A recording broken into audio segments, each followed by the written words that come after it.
All are sitting this way is good. Yeah. Am I too loud?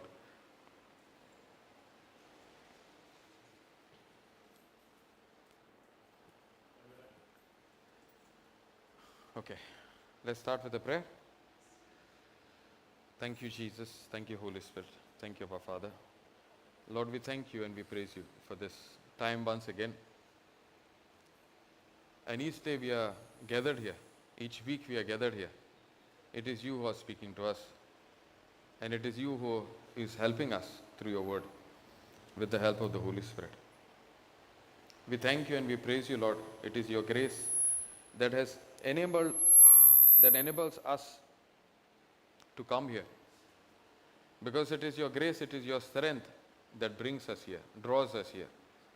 It is your strength that encourages us. Thank you, Holy Spirit, for doing that, convicting us, teaching us that you love us. It is that love that draws us to you, to your word. We thank you, Holy Spirit, that you're going to speak to us again. Help us understand those deeper secrets, deeper things that you want us to know as your children. Lord, we welcome you, that you are here,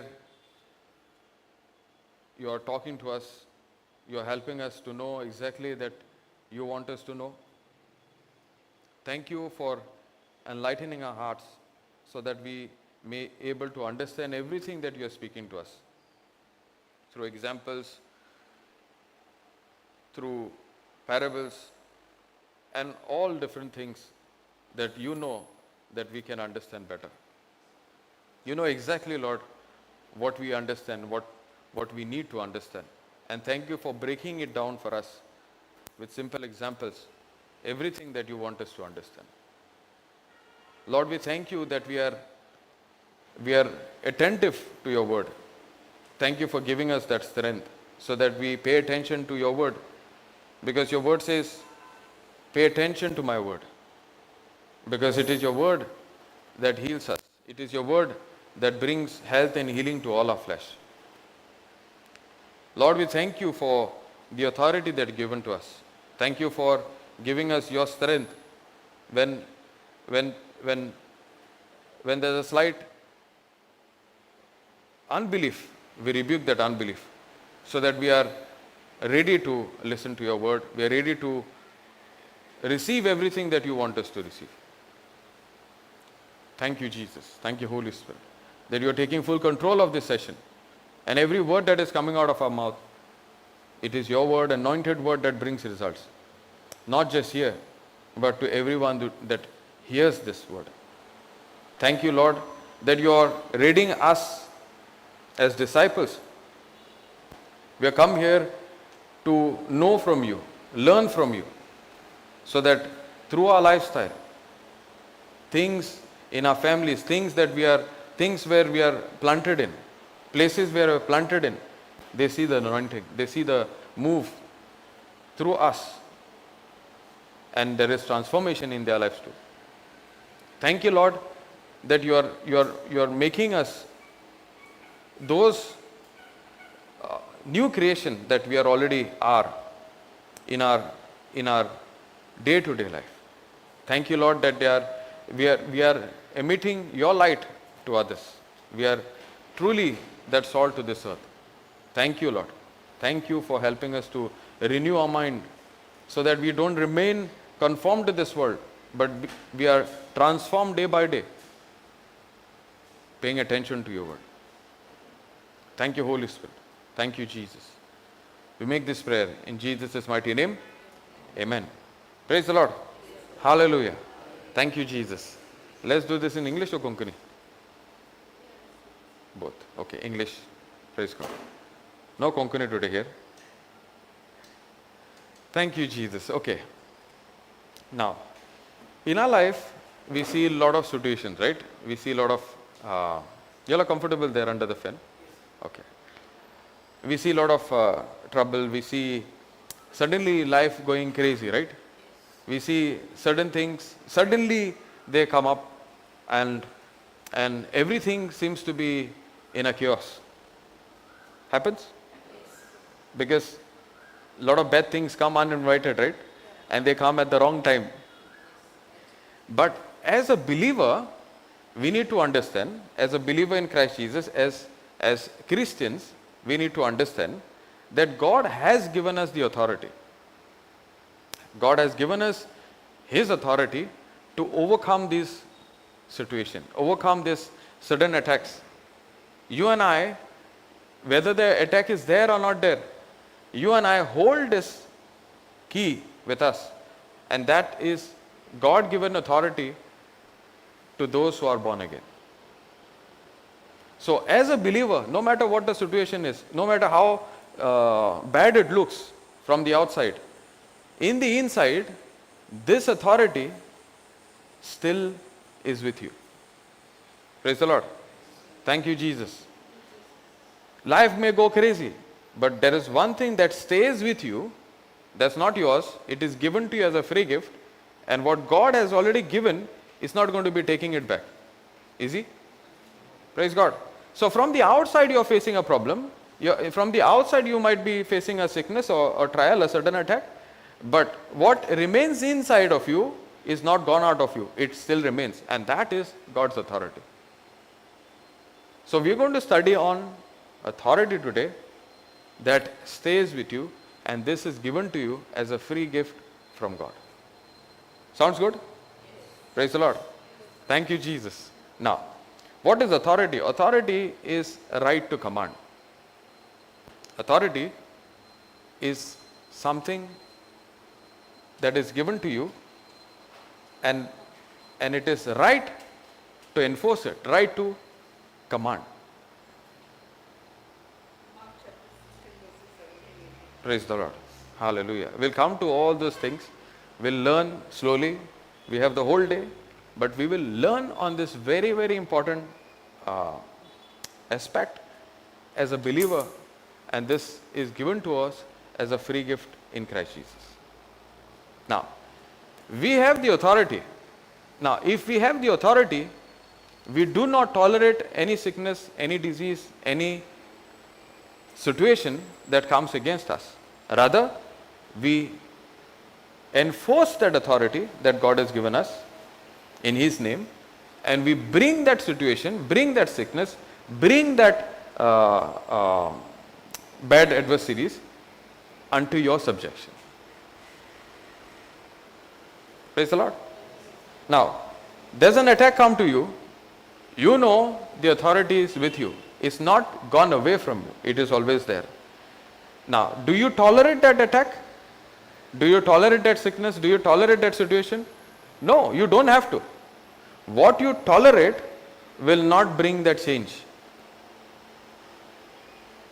But when you do not tolerate, that's when things will start changing.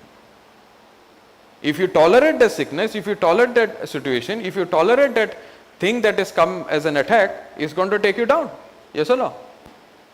But if you object it, if you come against it, it will not be able to bring you down. Rather, you have the power and the authority to change that when you have intolerance towards that situation. Are you with me? If you tolerate a sickness, is it going to do any benefit? No, it's going to take you down. Yes or no? But as a believer, you are given authority to come against that sickness. How about that? So, when I do not tolerate something, that's when change will come. If I tolerate something, I'm compromising. I'm saying, okay, this is for me. And I live with it, and I say, maybe this is God's will also. Yes or no? Praise the Lord. So there are reasons I do not tolerate. We'll learn that. There is a reason I should be using that authority. We will learn that again.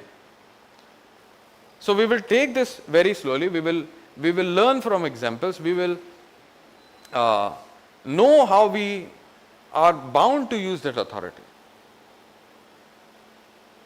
Now, in this world, if we want to bring the right change, if we really want to bring change in this world, when I say change in this world, change in your life, or change in your family, or change in wherever you are planted, or change in where you are working, or change in where we are going.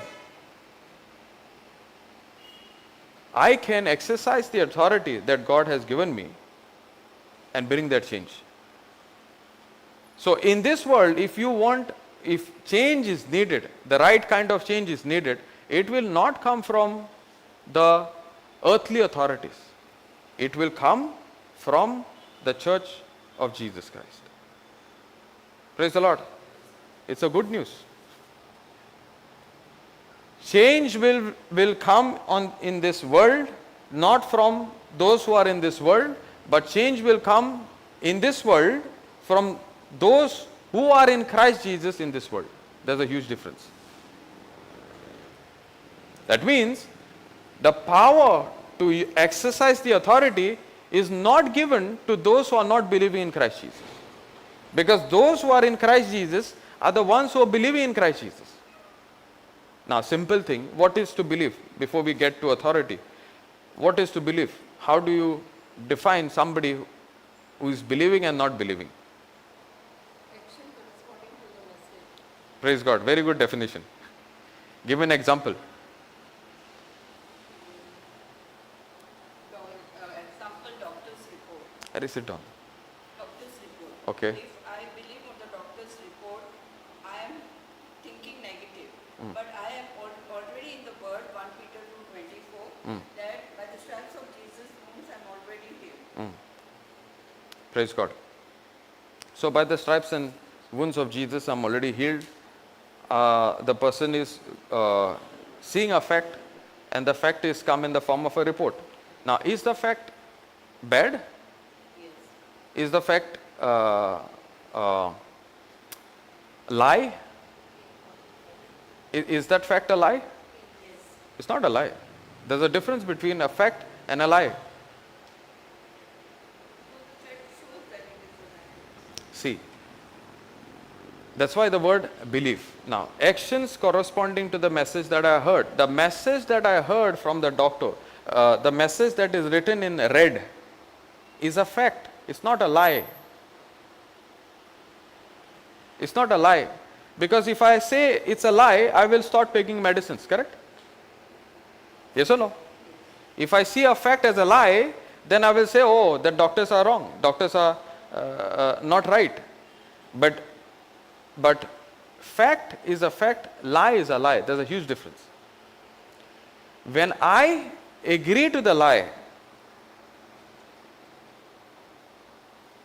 when I agree to the lie and I replace that fact with the truth, that becomes a lie to me.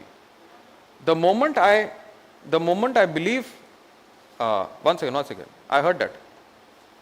The moment I believe the fact more than the truth, that's when it becomes a lie to me. Fact is a fact, but truth has the power to change the fact. Facts are changeable. See, facts has characteristics. Facts are in red today, facts can be the normal color. Correct? That means it's changeable. So for me to understand the difference between fact and a lie, I need to know what is truth. There are three things. One is the truth, one is a fact, and one is a lie. What is the truth? The word of God is the truth. Now, the truth is something that is not changeable. It cannot be changed. Once it is written, it is written. That's the truth. Now, facts are something that are seen. Facts are something that are changeable. Facts are subject to change. But truths are not subject to change. Truths will remain forever. There's a huge difference. Now, the moment I believe the fact and I consider that is never going to change, that is coming against the truth. For example, by the wounds of Jesus you are healed. Correct? Is it a truth or a fact? Now, no matter what the doctor is saying, no matter the fact is saying, praise God. No matter what the doctor is saying, that what the doctor is saying is not going to last. It can even go worse. Yes or no? Yes. Today your hemoglobin count is 11. Tomorrow it can be 10. It can be 12. But just because the doctor said this is 10, it's going to stay 10. It may go up, it may come down. That's why it's a fact. Now, is the fact wrong? No. It becomes wrong to you when you agree that this is the final result. The final result is the truth. The final result or the end result is the truth. The truth is, by the wounds of Jesus you are healed. That's the truth. But is the truth seen? No. Is the fact seen? Yes. So, unseen has the power to change the seen. Unseen has the power to change the unseen.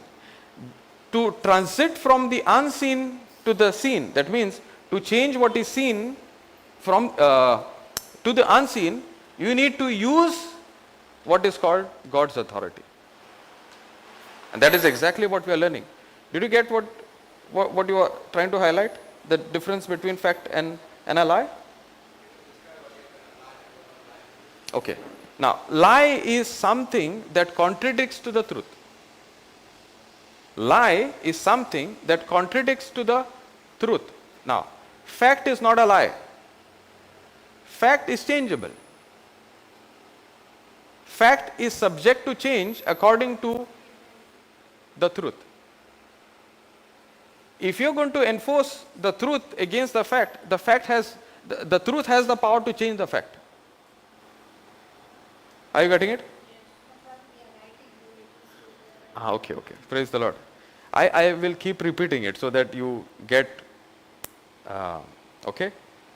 But it's good you are highlighting, and it's important for us to know this.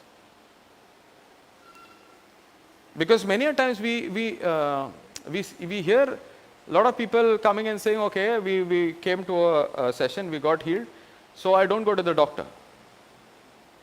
It's not necessary. It's not necessary. He says, by the wounds of Jesus you are healed. But doctors are also given the wisdom and understanding to bring that right results your physical body needs. Yes or no? See, when we lay hands on the sick does recover. The reason they recover is because the spirit that was in that person, that was causing that sickness, that infirmity, is out. So there is no further damage in that person's thinking first and your physical body also. Now what is happening? The medicines that were not working will start working on that person's body. The damage is huge, but the recovery might take some time. Sometimes we see instant healing. Sometimes we see no physical healing at all. But it doesn't mean, now that's the difference, truth and the fact. The fact is there is no tangible result. Fact is physical, the pain is still there. But it doesn't change the truth, right? The truth is the spirit in that person which was operating is no longer there. I don't have a physical evidence to it. So the fact is, the person is still in pain. But the truth is what is in the unseen. Because the word of God says, when a believer lay hands on the sick shall recover. When a believer exercises the authority and casts the devil out, do you see the devil in the physical? So I hold on to the truth. The fact is, the person is still in pain. So that means the spirit is still there? No. The spirit that was operating in that person is no longer there because the person has exercised the God-given authority. Are you with me? Yes. Praise God. So the fact is not wrong. The fact will come against you when you believe the fact. Now, how do you know that I'm believing in a fact or the truth? Tell me that, and that will clear all our doubts. How do I know whether I'm believing in a fact or the truth? Huh? No, I'm asking again, okay? Report is come, the fact is bad, okay? How do you know that you believing in the fact or the truth? Fact means seen and it can be changeable. Correct. The how do you know, how do I know whether I am believing in a fact or the truth? Okay, so how do I know that I am meditating on that? What will show that I am not worried about it? The word of God, the truth. The word of God is going to be there, but I am talking about how do I prove to myself that I am not believing in the fact? Huh? Thinking correct, but what is the that is exactly what I'm see. If I give you the answer, no, it might remain as a theory. I want you all to have this practical. Okay? Praise God. How do I know what I'm believing in? Okay, put that scripture, 2 Corinthians 4:13. Correct. How do I know I'm set free? How do I know what I'm believing and not believing? I have peace of mind, yes, praise God. Okay, now let's go there. Okay, yeah, KJV. Read that. We having the same spirit of faith, according as it is written, I believed. Now, how do I know whether I believe or don't believe?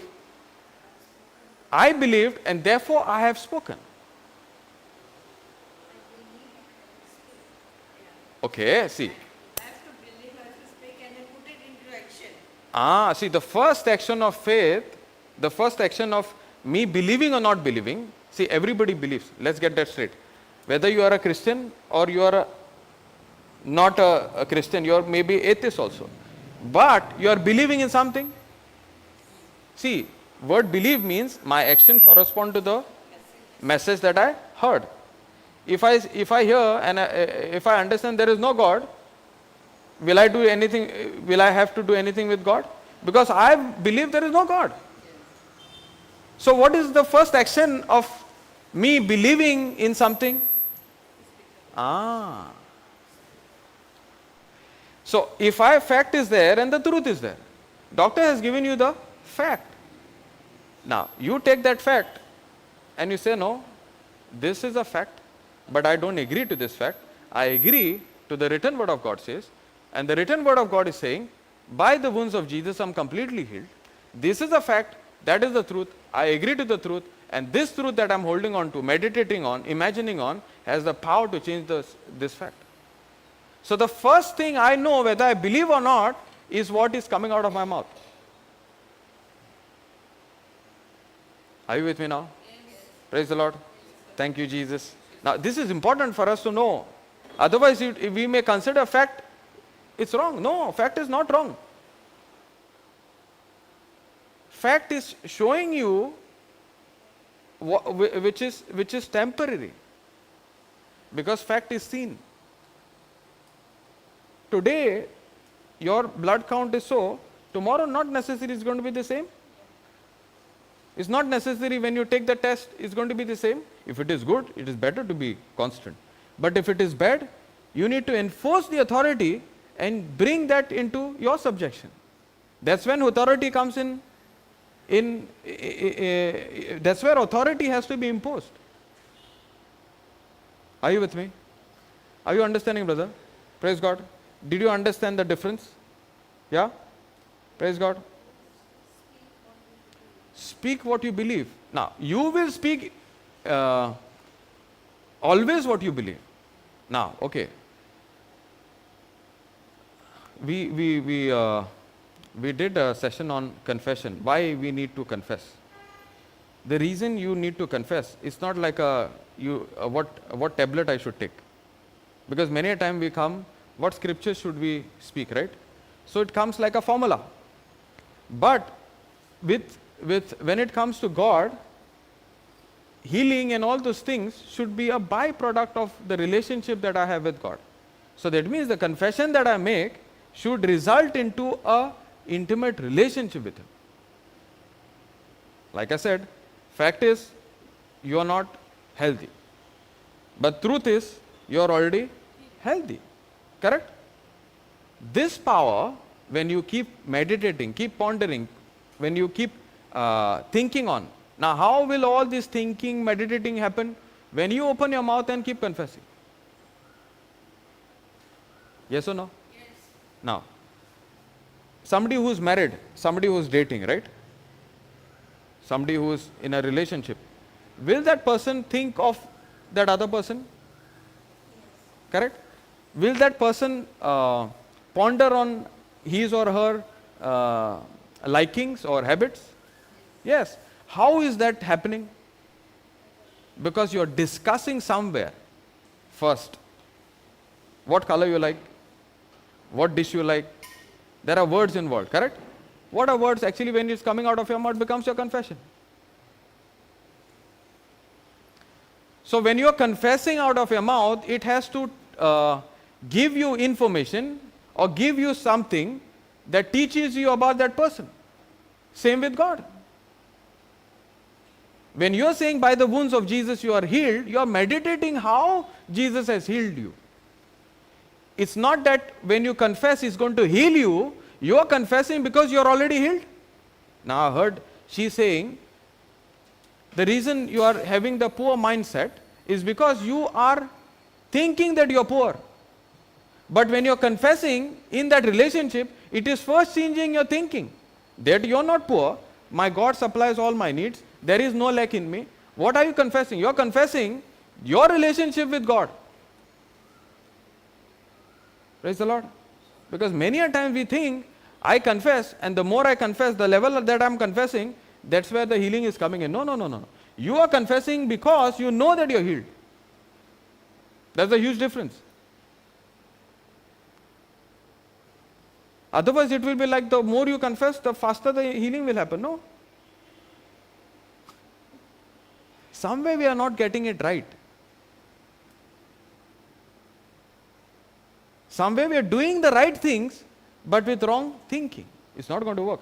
My right action will not bring any change unless my thinking is in the right order. My right thinking will always result into the right action. But my right action will not change my wrong thinking. There's a huge difference.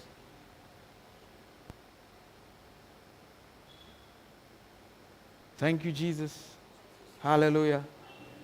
Is it helping? It's just, we need to get the foundation right, then we can get into the authority part, right? If you do not understand this, then we will take the wrong actions.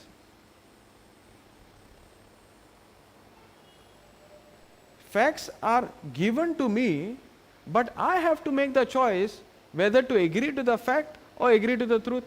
If I agree to the fact, it becomes a lie.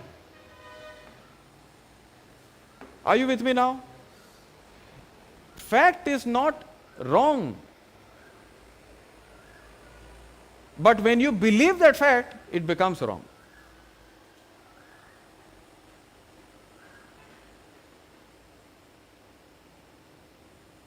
Praise the Lord.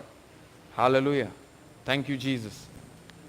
It's important for us to understand these simple things, because when we understand this and when we meditate on these things, little things, miracles are not in big steps.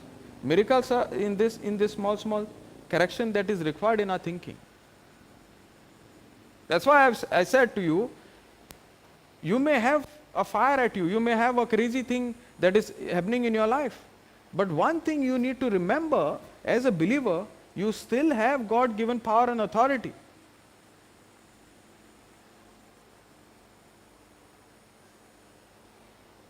And we need to enforce it.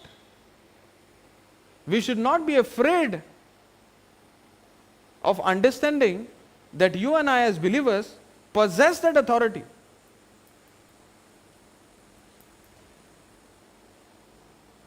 It doesn't change because of your actions. Remember this.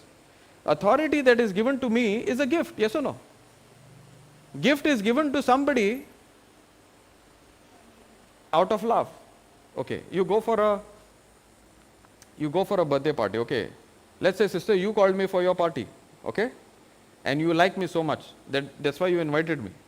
Do you invite somebody who you don't like? Do you invite somebody at your house who you don't like? No. You invite somebody, let's say your birthday party is there, you called me, and I come to you. And I come to you with a nice gift. And I give it to you, a wish. And she says, okay, settle down, then you see, make sure that, snacks is given to me. Correct? Yes or no? Because she loves me. Yes or no? You will do that, or you will tell me, okay, you wait and you go? You will do, right? You will make sure that I have been served well. Because you love me. You are doing this not because of custom or something like that. You genuinely love me, and that's why you want to see that I'm comfortable. That's why you're doing it. Correct? And then you have nice food. And then you say, okay, come, have food and go. And then I say, no, I have to go. What do you say? Have food and go. Why you're saying? Because you love me. Yes or no? All that you're doing because you love me. Now the gift I gave you, I have finished what nice food that you cooked, and I say, okay, where is that gift? I want to take it back. Does it work that way? Does it work that way? Because gift is given to me, it stays with me, whether I use it or don't use it.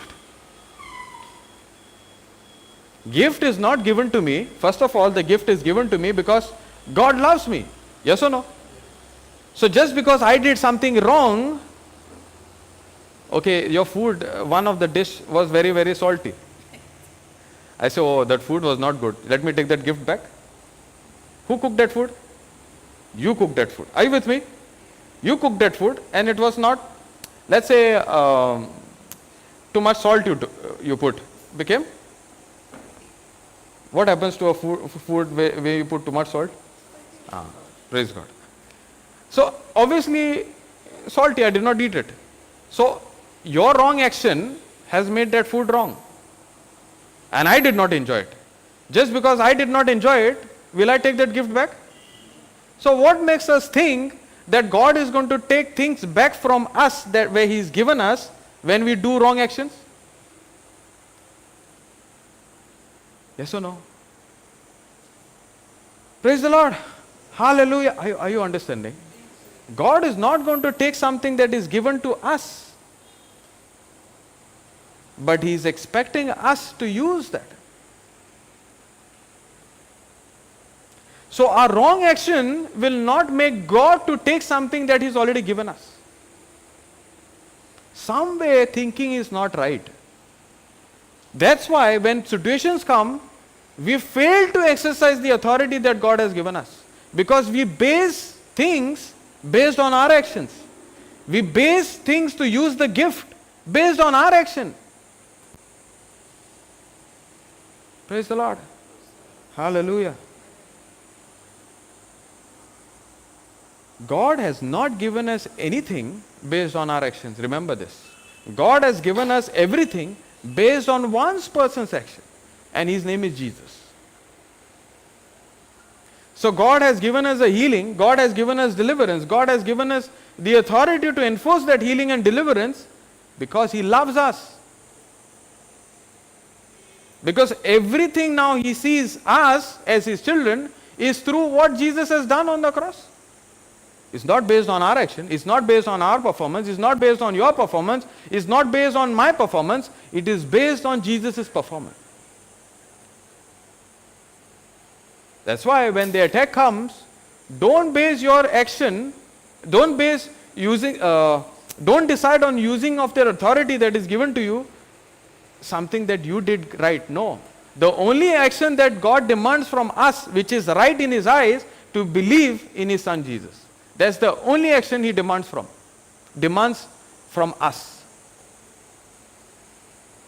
Because you believe, you speak. Now, how is authority exercised?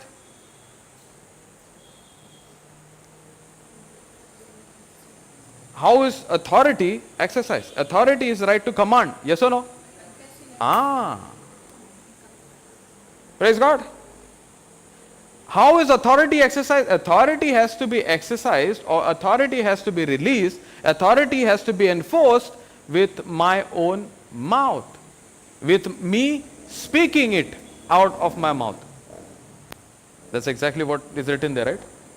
Because I believe it's a free gift given to me by God, and it's not based on my action, it's based on, say that, the authority God has given me, the authority that God has given me. If you believe, will you open your mouth? If the authority that is given to me by God is not based on my action, it is based on what Jesus has done. Amen. Praise God. Never forget this.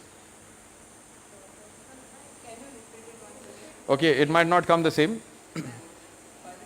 Authority that is given to me by God is not based on my action or my performance. It is always my action or my performance. It is always based on, or you can say only based on, what Jesus has done for me on the cross.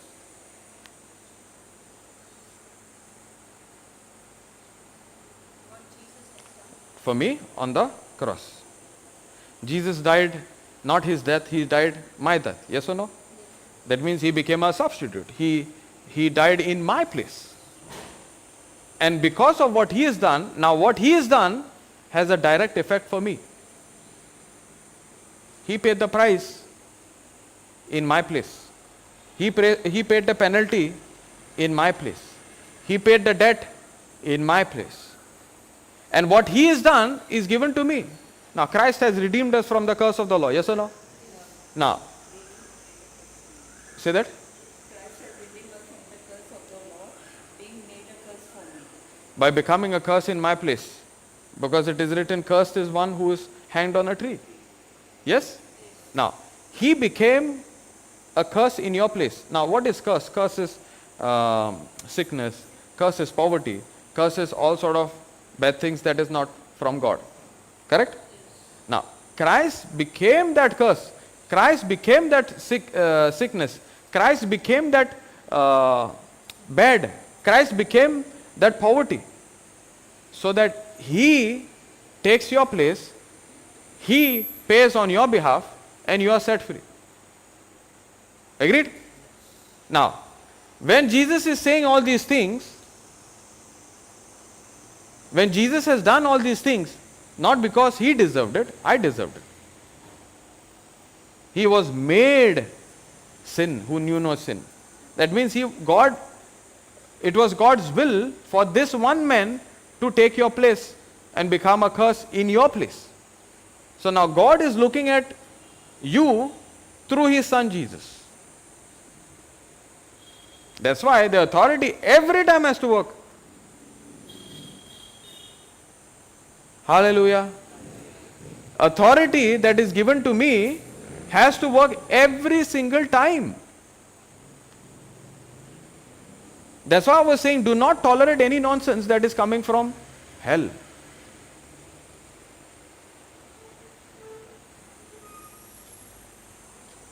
And the first step to release that authority is confession, or release that authority by speaking. Thank you, Jesus. So, we can fight, or we can win, not fight, we can win at any spiritual warfare. Now, we are spiritual beings, yes or no? Our fight is not against flesh, but against the spiritualities of darkness. Now, I was saying when it came to healing, example of healing. When we cast out devil, can we see devils? Can we see all these things? Because these are spiritual things. We are also spiritual things. So, we were trained to look at things that are seen. We were trained to believe things that are seen. We were loaded with all this knowledge. That's why our life was that way, our habits were that way, our character was that way. But now that we are born again, things have changed. Things in the inside of me, that is the spirit up part of me, is completely changed. It's not going to be changing again. It's a one-time installation. Praise God. You are a new creation, it's not going to be changed again. Remember this. But there is something needs to be changed always. And what is that? My soul or my thinking. My thinking is in the soul part. My soul was all the time considering me good or bad based on my action. My soul was all the time looking at my action and considering whether I am good or bad. But what God is now teaching us, don't look at what you did, but look at what Jesus has done.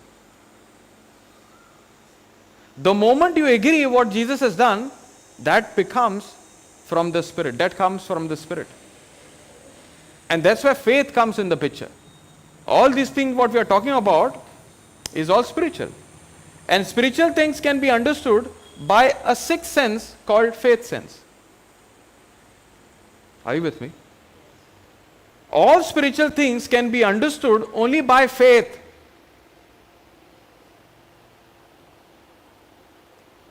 That's where faith is given to us as a free gift. So that we understand who we are and we understand things of heaven. 5 senses are good, given to us by God to live a physical life. But to live a spiritual life, God has given a superior sense called a faith sense. Now, faith teaches me that I am what I am because of the grace of God. In other words, I am able to exercise the authority God has given me, not based on what I did, but because of what Jesus has done, and that is called grace of God.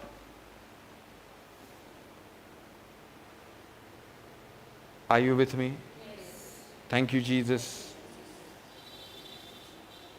Authority is given to me. I keep repeating this. Authority is given to me as a gift. It is not based on your action. The only action that God demands is making Jesus as the Lord God and the Savior. This authority is given to us only to, this authority is not given to those who do not believe in Jesus. Remember this. This authority that we are discussing is God's power, God's authority is given to those who have made Jesus as the Lord God and the Savior, or in other words, got baptized. This authority is only available to those who are born again. And the day you are born again, this authority is already fully available.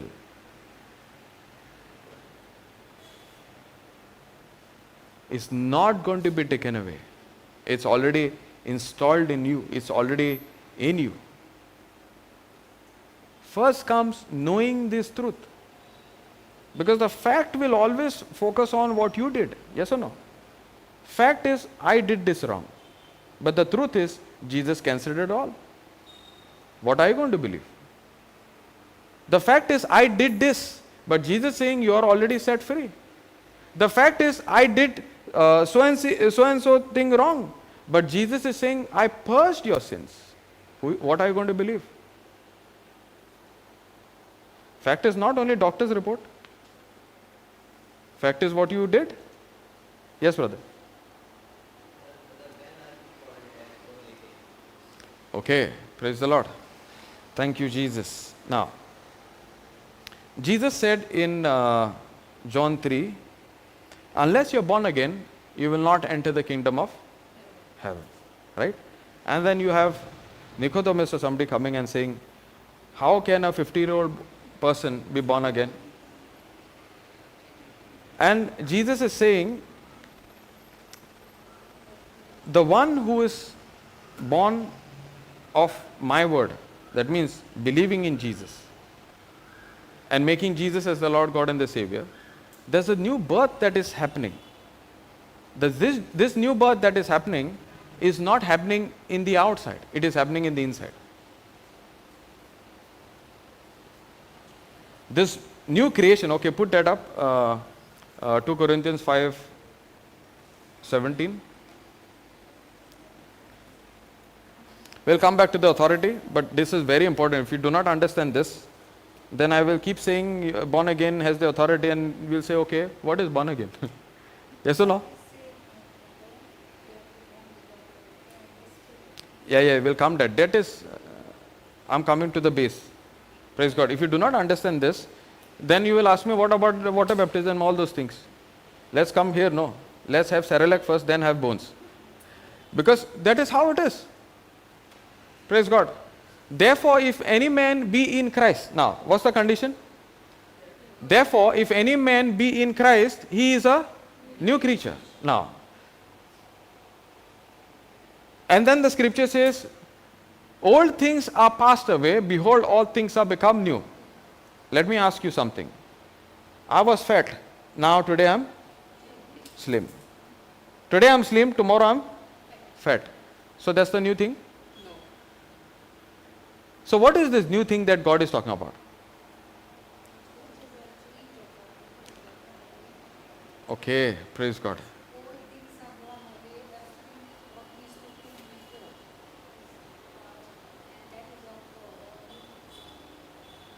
Okay, brother, what do you understand? You tell me. You asked me that question. So, what do you think about this scripture?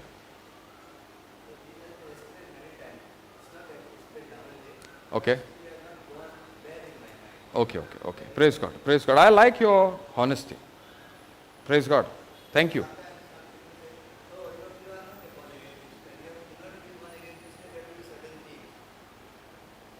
Praise God. Okay.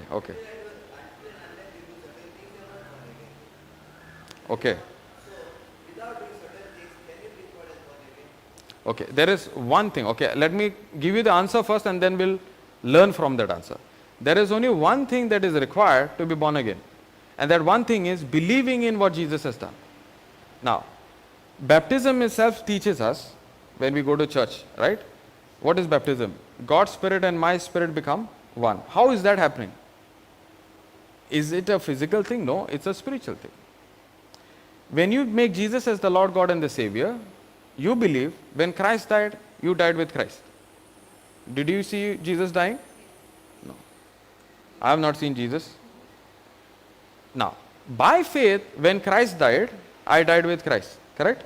When Christ was buried, I was buried in Christ. And when Christ was raised on the third day, the same resurrection power, God uses His resurrection power, that ultimate power, and raises Jesus from the dead.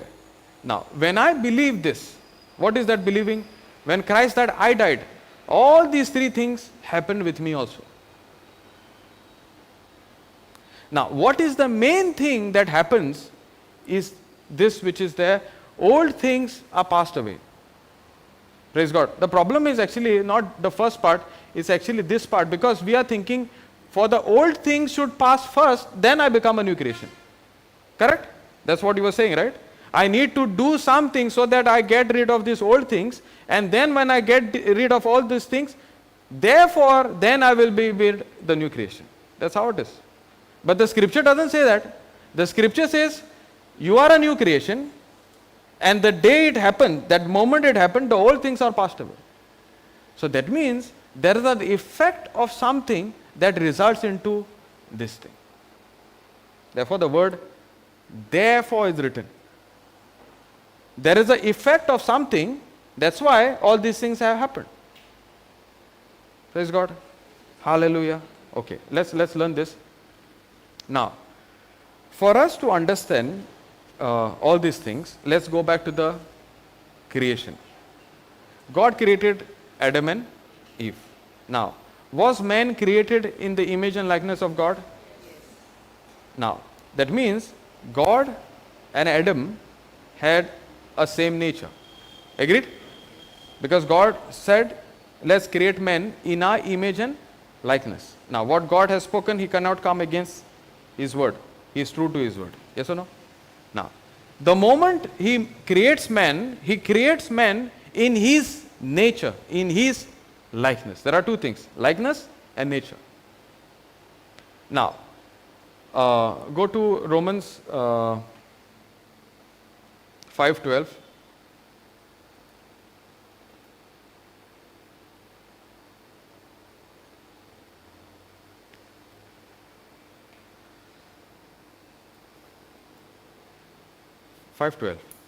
You were there only.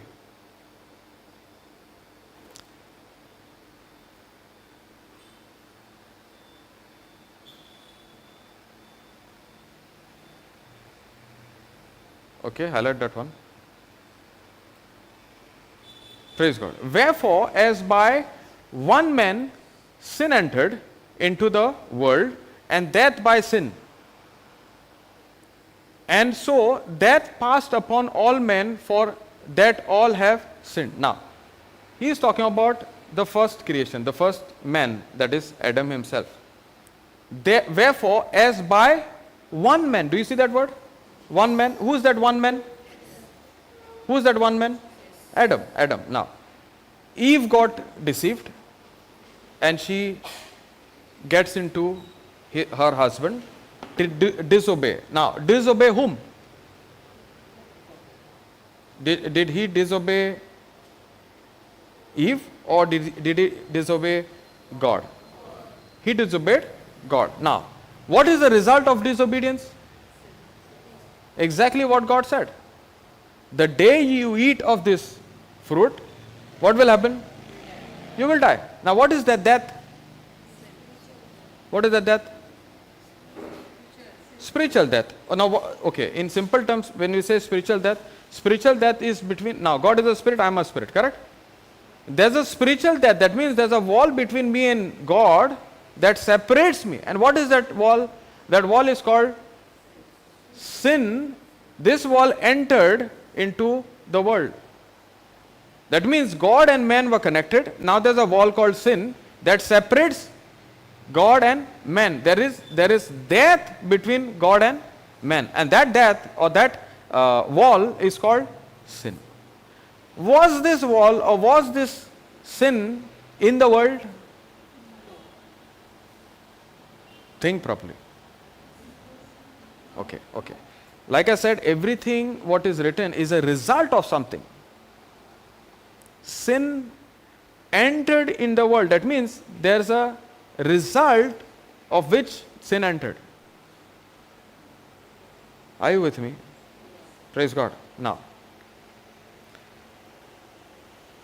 God did not create man with the sin. So sin has to come from somewhere to man. Sin has to come from somewhere to man. So that means sin was there. Where was sin? Think. There was somebody cast out in the world, right? Who is that? Huh? Who is that? Devil himself. Praise God. Now, God has a nature. Devil has a nature. God's nature is to always see and think and do good. Devil's nature is what? Anything God is saying, contradict it. That's why he's called father of lies. That's when lie comes in the picture. God gave them the truth.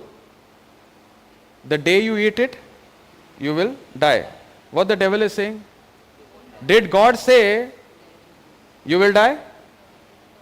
Now, he is taking what God spoke and he is twisting it and giving it to Eve. Now, that's when truth, when it is twisted and presented to you, that's when it becomes a lie. Whenever truth is given, but you add something of you, of this world, it becomes a lie. Truth cannot be altered, can it be? What is devil doing? He is altering the truth. That's when truth is changed into a lie. So, lie is something when truth is presented to you as if it is the truth, where it is already altered.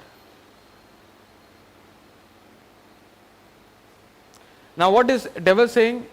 If you eat it, you will become like God. Yes or no? Am I speaking something in the word? Sorry? Did I said, devil is saying to Eve, the day you eat it, you will become like God. Is it written in the Bible? Yes. Now, has God created Adam and Eve in his image and likeness? Were they like God? Now what is devil giving them information? Only when you eat this you will become God. You will not God. You will become like God. So is it the truth or a lie? Yeah. You understood the difference between truth and lie? Anything you take and you twist it the way you want, it becomes a lie. When you take the truth and you twist it the way you want, not based on the word of God, it becomes a lie. Why are you twisting? Because it's not you who is doing it. You are empaneled, or you are inspired by the wrong spirit. Praise God. Hallelujah. Are you getting it? Yes. Now, speak later. Louder. Okay. Praise God. Maybe because of the. You can come and sit here. Okay. Take this out.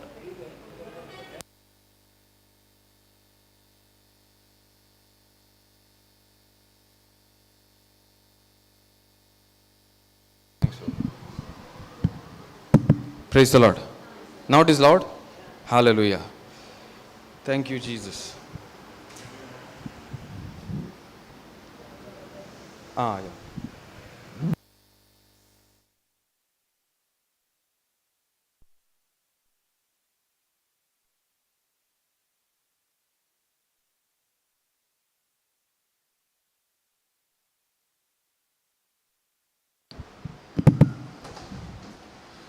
Hallelujah. Now it's good, no? Thank you, Jesus. Now, what we were discussing last? Adam and Eve. Okay.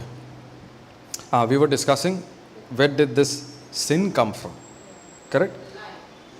Yeah. For sin to enter, there was excess, and devil always uses this part of introducing lie to men, because only through a lie devil is able to steal, kill and destroy. Now, sin is not from God. Sin is not from God. That means sin came to men. Now Bible says, wherefore as by one man sin entered. That means sin entered. That means sin was there. Where was sin? Sin was in the devil. Now, God creates man in his image and likeness. That means God has given man something that he had. Are you with me? That means he transferred to man when he created everything that he had. And sin was not part of the plan. Now, what is devil doing? Is devil happy with man creation? Devil always wanted what man had.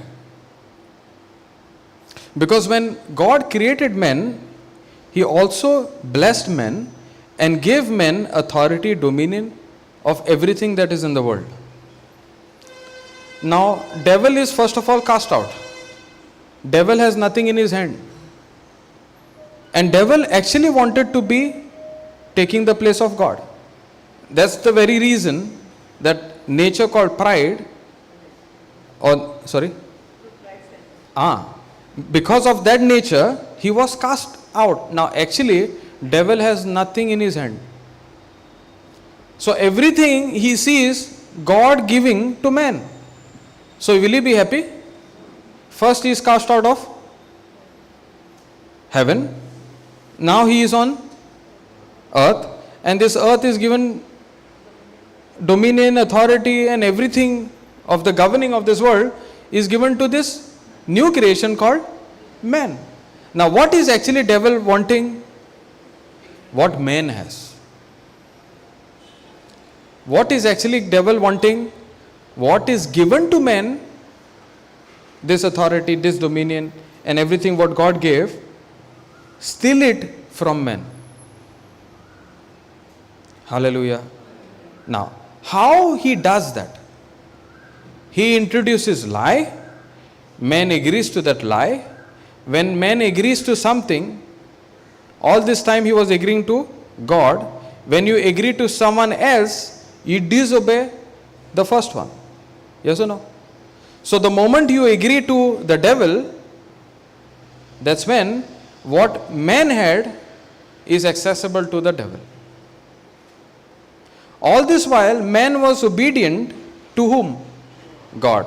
Now, moment he disagreed to God, he agrees to devil. Who became his master? Praise the Lord. Now, sin, the moment man disobeys God's command, sin, the very nature of the devil, came into man. Now, when you understand this word called nature, what is nature? Nature makes somebody do something sometimes you do not want to do. Nature is something that makes you do because you have that very nature in you. For example, best example I like, and we use that example very often. You have a dog and you have a pig, and you give shampoo bath to both of them. You heard this example? Praise God. Okay.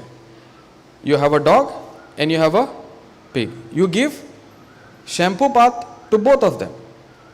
And after good time, 3 hours, you bathe them, you wipe them, you put powder and all those things, and you let them in the balcony or in outside. Where will the pig go? Will he care whether you spend 3 hours or 4 hours bathing that and putting powder? Why is he gone in the dust? Why is he gone in the muck? Because of his nature. Praise God. Now, devil's nature is what? Always to come against God. That's his nature. Now, this nature is come to whom? Man. Praise God. Now, this nature that rebels, that gives knowledge, gives, instigates or inspires men to come against God's word, is come in men. Hallelujah. Now, that's when the problem comes. The problem is here. Man has something called sin, and man simply doesn't have the ability to overcome this nature called sin. That's why from that time to Moses' time, and then after that, we see something called law being introduced to man. You said, right? We need to do something and then we become a new creation. Correct? Now, what something is other than believing in Christ Jesus? That means it is something to do with my performance. Yes or no? Yes or no? Now, error is where? In men. How is that error come in men that affected the whole human race? And so death passed upon all men. That means from Adam what he did has a direct effect and will have to the last generation. Praise God. What first Adam did, that is Adam and Eve, Adam did, it affect the whole human race. Now, what people are saying? People are saying, okay, we want to be right with God. But there is a nature. It's like you give shampoo bath to a pig. Because of that nature, you will always rebel. Are you with me? Because the nature that teaches me to rebel against God's command is already inside of me, inside of man. Man simply doesn't have the power to obey now because there is this nature inside man. So whatever God is saying, he just does the opposite. What is inspiring that man is a nature called sin. So you want to do good, but you end up doing bad. Why? Nature called sin. Now this nature, hold on. This nature was in man. Was in man. See, hear me out. Was in man. S-I-N. Sin nature. Now, how did this sin nature got knocked off out of man? That's when the second Adam comes in the picture. Put that, go to 17, same.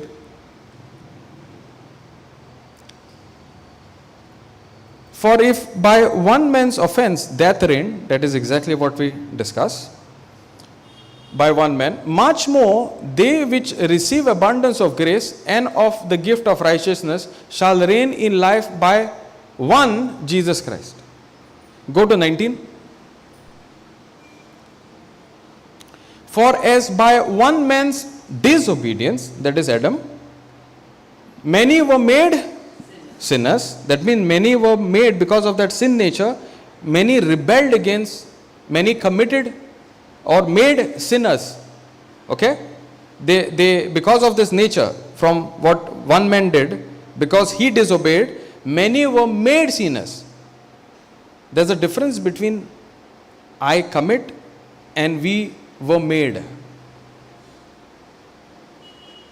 Making is by default. You did not do it, you were made by default. But when it comes to me committing, that's different. That's nothing to do with we made. Me made is different. What Adam did, because of his wrong action, there's a disobedience, we were made sinners. Are you understanding? Are you understanding, brother? Okay. So by the obedience of one shall many be made righteous. So, sin we understood as a nature. There's another nature that is of God. What is that nature? Righteousness. So there are two distinct nature. One nature that teaches me to rebel, that is called sin nature. That nature came to man through disobedience. That nature was of devil. Clear? There is another nature called the righteous nature that came to us the day I believe what Jesus has done on the cross. And I open my mouth and I confess, I believe in my heart and confess with my mouth that yes, Jesus, you are my Lord, my God and my Savior. The moment you say this, why you are saying it?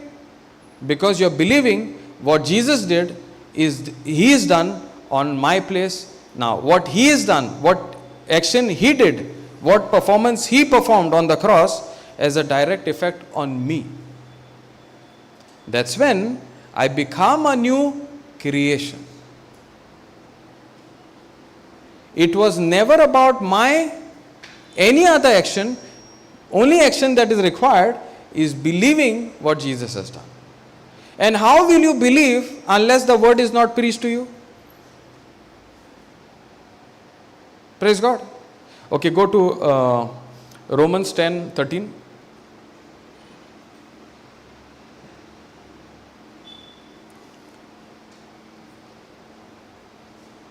Okay.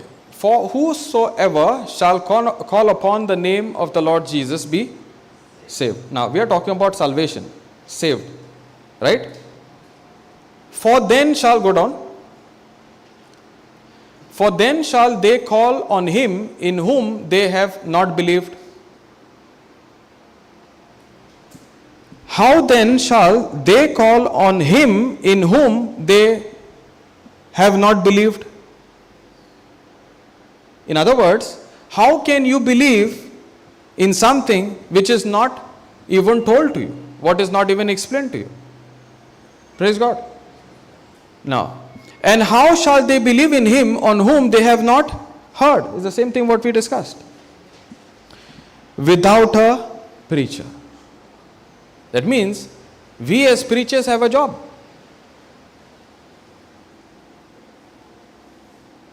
To give understanding of what Jesus has done. Otherwise, it will be always, I need to perform. And when I performed enough, that's when I become a new creation.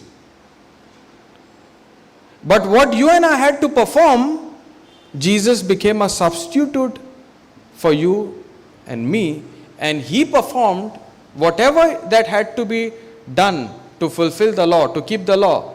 What he did has a direct effect on us. Praise God. Just the way, not just the way, more than what Adam did, and it resulted into death, much more than that, grace that is given to me, grace that is abound towards me, has much greater effect through Jesus Christ. Praise God. Hallelujah. Now, whom they have not heard, and how shall they hear without a preacher? Now go down. And how shall they preach except they be sent? As it is written, how beautiful are the feet of them that preach the gospel of peace and bring glad tidings of the good things. Praise God. Hallelujah. Thank you, Jesus. Now, that's why it's so very important for us to understand the right stuff, right? The word is the same, the Bible is the same. Right understanding, right interpretation. If God wants us to perform, He is not just.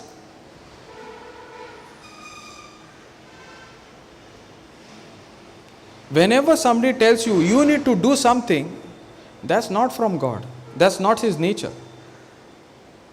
The only thing that He demands from you and me is just believe what He has done in your place on the cross.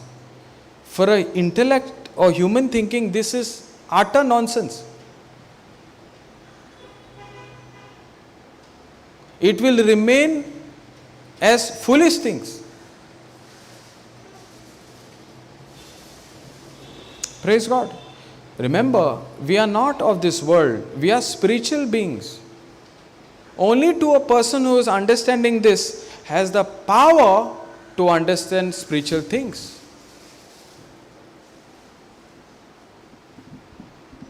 Only who understand it's not about me. I am a new creation not because of what I did, but what Jesus has done for me on the cross. He is the one who receives that power to understand spiritual things. That's when God's nature, the righteous nature, inspires him to understand spiritual things. Praise God. Hallelujah. That's why I was saying, this authority is not with everybody. This authority is given to a born again person. And this authority is only understood by a born again person. Are you with me now, brother? Did you understand? You have any doubt, then please ask me. Praise Jesus.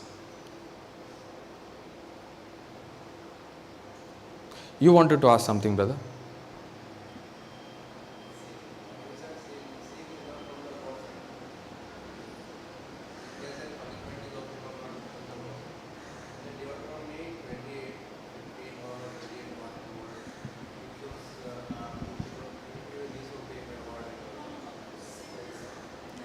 No, no.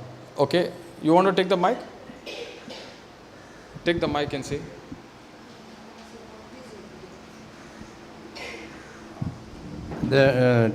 About of Deuteronomy, it is saying, if you disobey my word, that all sick.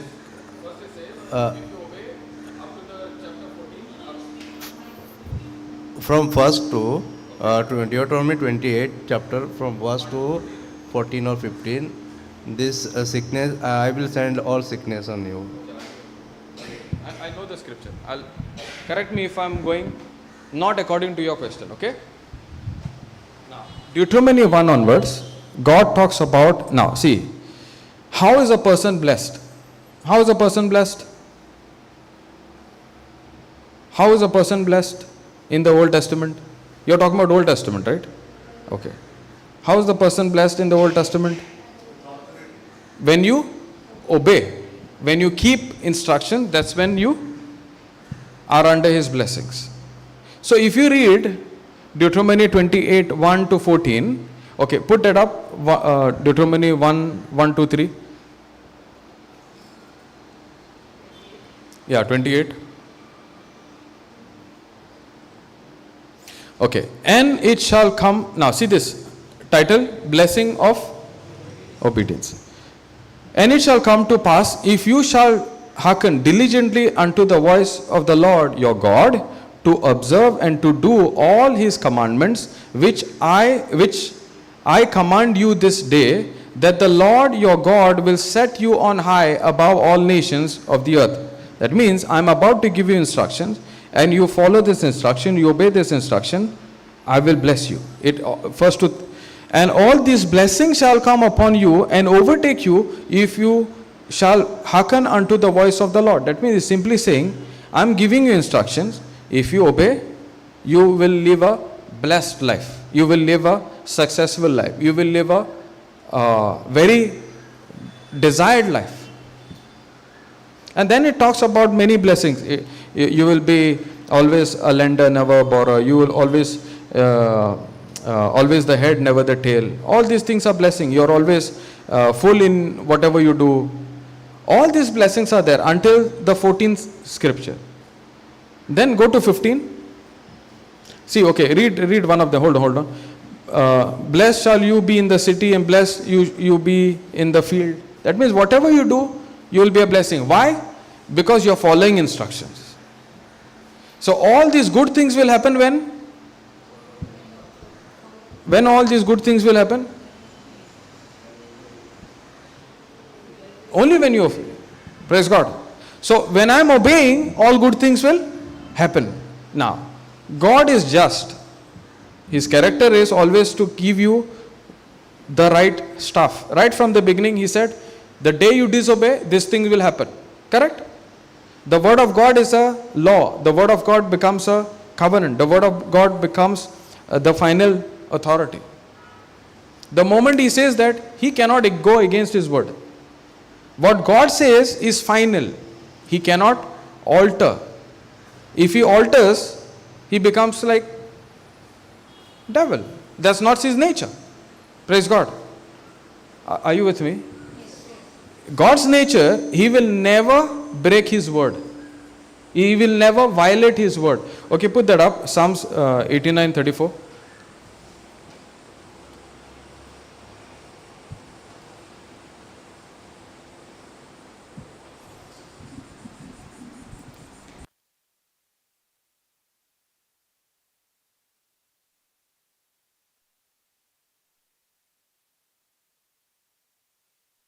Okay. My covenant will I not break, nor alter the thing that is gone out of my lips. Very simple. He is not going to alter anything that is spoken. Now, Adam disobeyed, right? Now he could have said, I created you, I love you so much, let me forgive you. Did he say that? Why he did not say? Because if he says that, he is not God. This is the nature of God. He will never alter something that is spoken. Are you with me? Praise God. Now, Deuteronomy 28, what it says? If you keep these things, these are the fruits of all your obedience. Now, will he have to keep the word? Yes. Because the moment he speaks, everything follows according to what is spoken. The creation itself is revolving, is aligned, it is kept intact based on his word. Praise God. Now, go to this Deuteronomy 28. Sorry? Yeah, go to 15, yeah. We understood what we are discussing, right? What if we obey according to the law, according to the commandment, if you obey, you will be blessed. Now, but it shall come to pass if you will not hearken unto the voice. Now, this is the other side of the coin. First side we saw. Now, God is showing because of his nature, if you do not obey, what will happen? Now, if you do not obey, if you will not hearken unto the voice of the Lord your God to observe to do all his commandments and his statutes which I command you this day, that all these curses shall come upon you. Praise God. Now looks like God is going to curse you. Yes or no? That's what your question, right? It looks like God is going to curse you. God is going to curse us? God is going to curse us? So why is he saying God will curse us? Because this word says, God is very, very clear. Correct. Not only sickness, lot of bad things are there. That means God is going to put this, right? Looks like that, yes? But God has a nature. And the nature is very, very simple. God has given us the choice. Has God told us to try sometimes disobedience?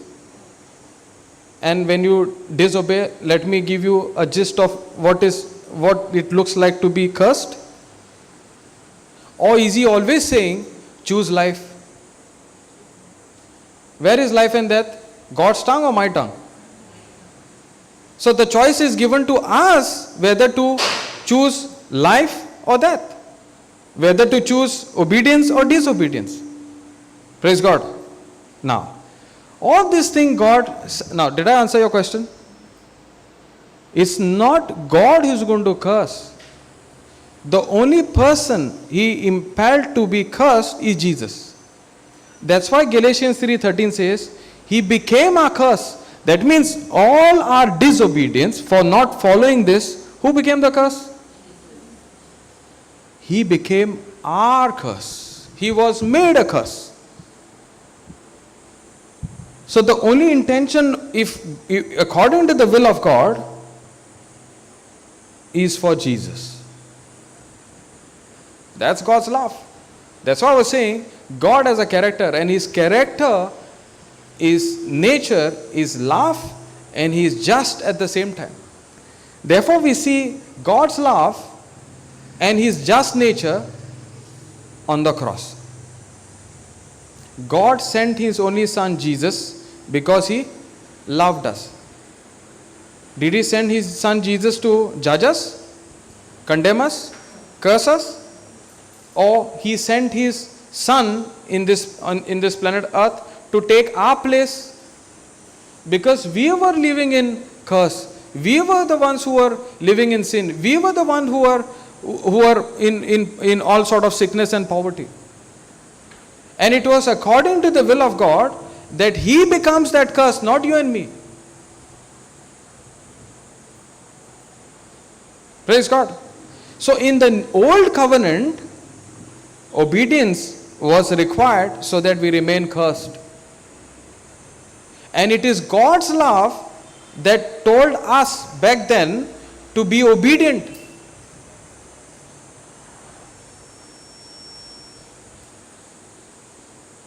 Now in the new covenant, what happens? Jesus took that curse. Jesus became that curse and redeemed us from the curse of what is listed in Deuteronomy 28:15 onwards. Hallelujah. Because his obedience has a direct effect on us. That's why what we read there, one man's disobedience, what came? Sickness and curse and all these things came. Correct? But the obedience of one, what came? Righteousness, grace, and all good things. So, how you and I will be blessed now? Or remain blessed? Or it's not that we are going to be blessed, we are already blessed, because Ephesians 1:3 says, we are already blessed, not with some spiritual blessing, we are blessed with every spiritual blessing that is in the heavenly system. Correct? So, how are we going to inherit these blessings now? By keeping the law, or believing in the one who kept the law? Praise God. So, we need to follow now this law, or this, or in other words, this is the only obedience that is required from you and for me. And that obedience that God demands is, don't focus on what you did, you focus on what my son did in your place on the cross. And only to a person who understands this, only to the person who is born again, has the power to understand all this what we are discussing. That's why Jesus said, unless you're born again, you will not enter the kingdom of heaven. In other words, unless you're born again, you will not understand the system of the kingdom of heaven. Are you with me? Praise God. Otherwise it will be like, okay, I need to do something, and that after doing that something, I will be a new creation. Bible doesn't say that. Only when I obey this, I will be blessed. Bible doesn't say that. Praise the Lord. Hallelujah. Thank you, Jesus. You know, we started on authority, but authority is a result of understanding what we are discussing. I will see authority having its effect in my life when I understand my own identity, or I have a relationship of knowing who I am in Christ Jesus. If I do not understand who I am, there's no question of understanding authority. Praise God. I'll give you an example to understand this better. Let's say you and I are in police force. Okay, traffic police. You are on duty, I am on duty. We wear the uniform, right? During office hours, policemen are on duty, no? Yes or no? Yes. Now, only when we are on duty, we can exercise authority. Correct? The moment we take off the uniform, you stand there on the middle of the crossroads and you try to stop the vehicle. Will the traffic stop? Because you are off duty. That means when you are connected in the system, or when you are on duty, that's where you wear that uniform. And that's when you understand the reason you are wearing the uniform, you have the authority to stop the vehicle. But when you are not in the uniform, even though you are connected to the police force, you are not in the uniform, can you stop? You can stop, but it will run over you. Yes or no? Praise God. Now, in the same way, you and I are belonging to heaven. You and I are understanding the system of heaven. Therefore, what is established, what is in place in heaven, you and I have the access to those things to enforce here on earth. Praise God. That's where authority is understood, when you know who you are in Christ Jesus. You do not belong here. Do you belong to world? So why are we adapting to the system of this world? And we are okay, sickness is okay, everybody falls sick. Praise God. It's okay. Weather change, diarrhea. Weather change, cold. It's okay. Who told you to tolerate things according to the system of this world? The reason you are tolerating is because you have not understood who you are.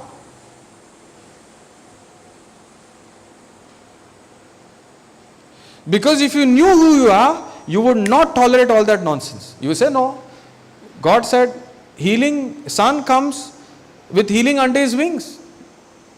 Praise God. If it is hot sun, it is healing under his wings.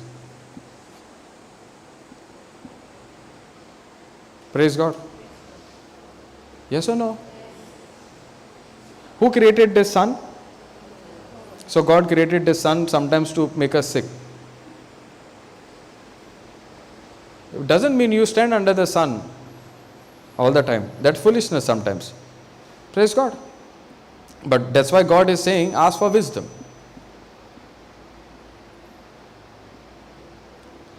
Thank you, Jesus. So, authority is understood when we understand who we are in Christ Jesus. Because only when we understand, just the example, we took that example of the police force. Okay, I'll give another example. That will give us more understanding. Is not based on our actions.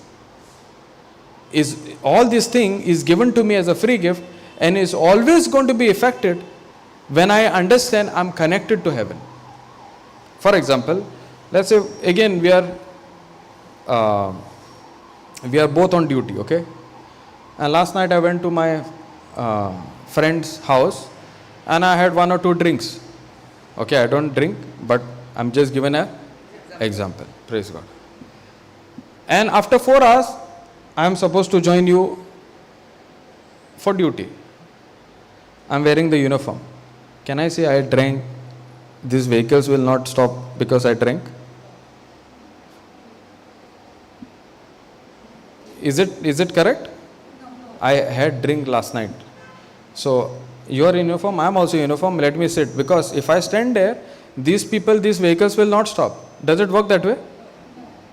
Why the authority is working? Because you are in the uniform. Not based on whether you drank or not drank.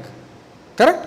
Whether you drank or you were drunk or not drunk, that doesn't matter. That means my action has nothing to do with the uniform and the authority. My actions are nothing to do with exercising the authority. In the same way, my actions have nothing to do when it comes to exercising the God power and authority given to me as a believer. Because I am not believing in what I have done, I am believing in what Jesus has done.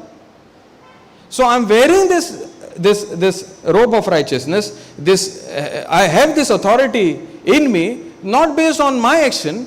I have this authority, I have this nature God has given me based on what Jesus has done. Now will I exercise the authority? Surely. Praise God. And the reason why we are emphasizing on this, the reason why we are shy or we are afraid of not using the authority is because we think we are not qualified. God has told us to do what He has given us the power and authority told us to do. He will not do it for us when He has told us to do it.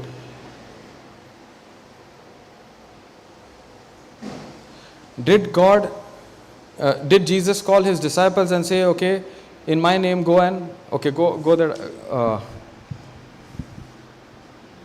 Matthew 10, 1.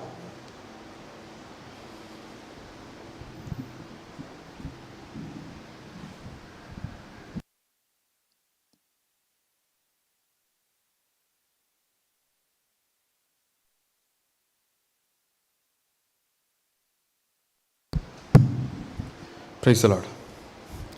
Now you see Jesus, the 12 apostles, okay? And when He had called unto Him His 12 disciples, He gave them power against unclean spirits to cast them out and to heal all the manner of sickness and all the manner of disease. Now we see Jesus calling the apostles and doing what? Giving them authority. Giving something that He has. That means authority what Jesus had over every unclean spirit is now given to the disciples. Correct? Praise God. Now, go to Luke 10:19. Now you might say, this is for the apostles, no? Yes or no? This is for the apostles, no? Jesus gave to the apostles, are they alive? So authority also is finished. Praise God. Yes or no? Yes, praise God. Now, go to the 17th one. What is written there on top? 72. Now, 12 number is grown to 72. Go to 19. Behold, I give you unto you power to tread on serpents and scorpions and over all the power of the enemy, and nothing shall by any means hurt you. How many people were there earlier? Earlier, 12. Now how many are there? 72. So that means apostles died. What about these 72? They also died. Yes or no? Yes. So it is over. In the kingdom of God, it's all about multiplication. Praise God. Now, okay. Mark 16:17 we all know, no? Do you want me to go there? Okay, go to Mark 16:17.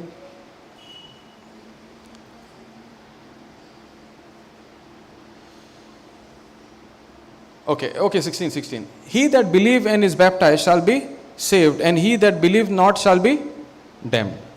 Now, who is Jesus telling these things? Apostles. So this message is only for the apostles. How do you know it is not only for the apostles?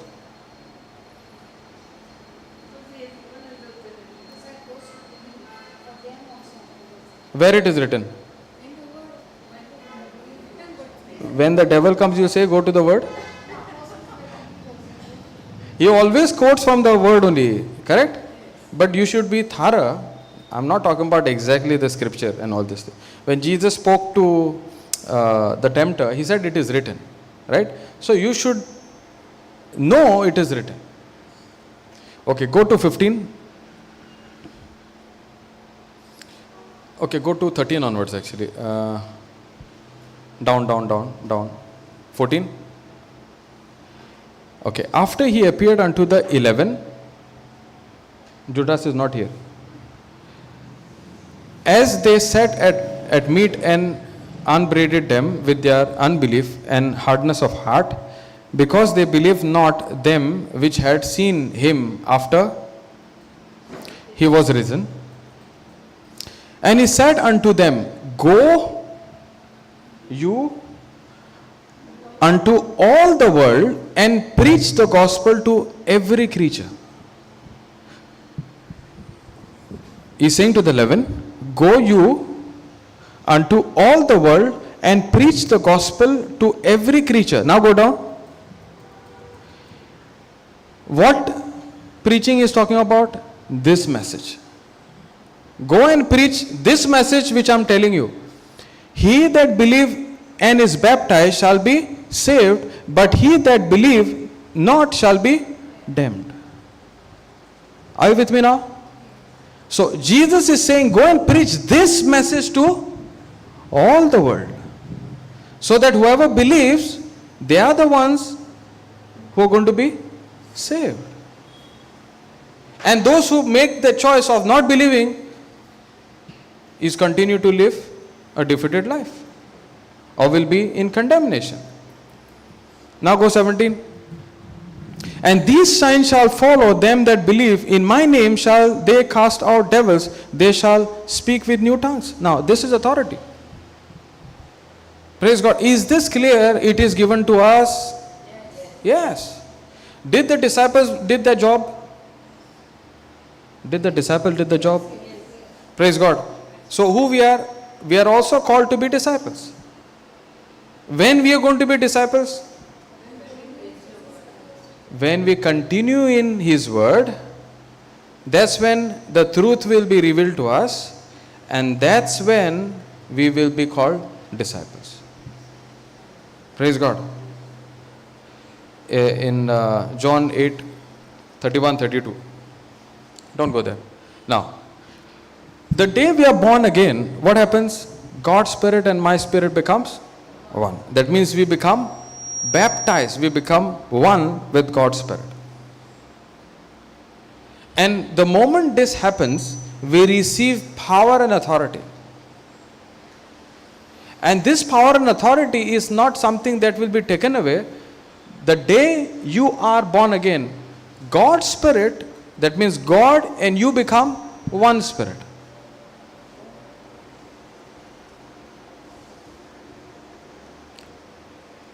It's not going to be taken out from you because God is true to His word. Did God say, I will never leave you, never forsake you, never abandon you? Is He saying that? Yes. So God is committed to His word. He is always committed to you whether you do good or bad. That means the authority that is in you is with the God inside of you. Is God living you?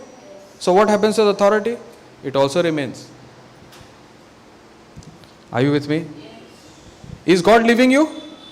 The authority is come. God who is inside of you.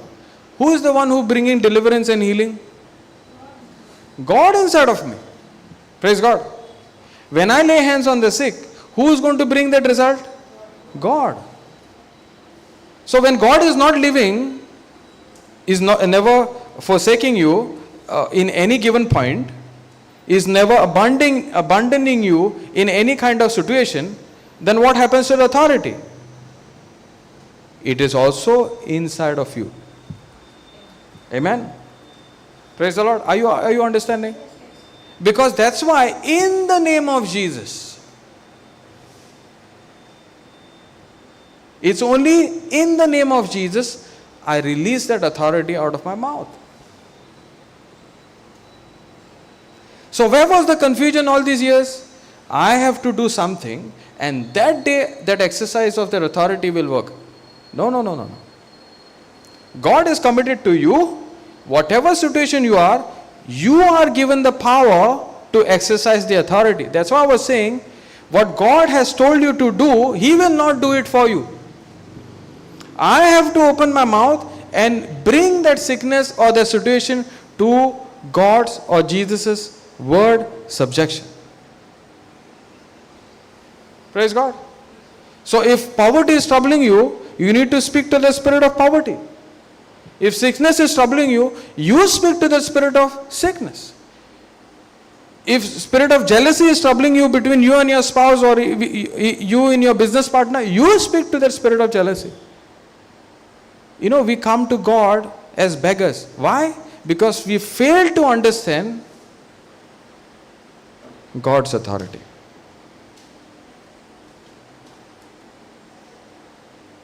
Hallelujah. Thank you, Jesus. Is it making sense? The number one reason for an unanswered prayer is because we come to God and ask God to do something when He has told us to do that part. What God had to do is already done. Is He given us the power and authority? Is He expecting us to release that power and authority? What we are telling, what we are praying? Please take this sickness away. Please deal with this situation. But again and again, the Spirit of God is telling us, you open your mouth. You give me that substance. You release that substance out of your mouth. And I will bring it to your confirmation. Hallelujah. So, we are waiting on God and God is waiting on us.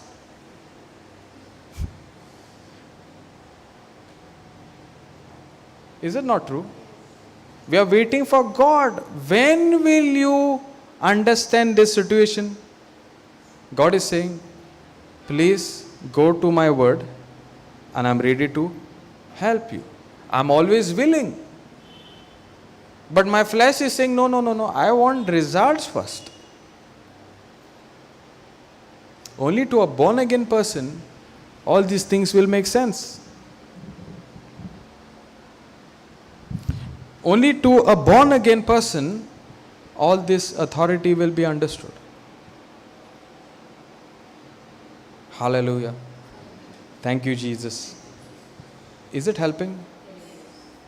This is exactly why we are living a defeated life, because we are expecting God to do something what He has told us to do. Now, these disciples, the 72 and all those things, did they bring results? Yes. When they saw results? Say that, sister. When did they see results? Okay, authority is given, power and everything is given. When did they see results?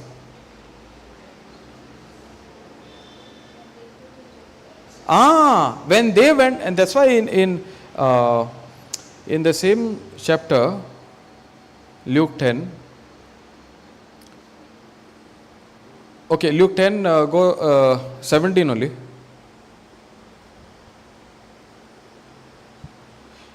And after these things, the Lord appointed after 72 and sent them 2 by 2. Okay, no, not there.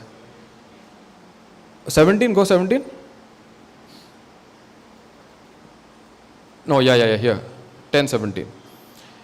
And the 72 returned again with joy, saying, Lord, even the devils are subject unto us through your name. So where is the authority?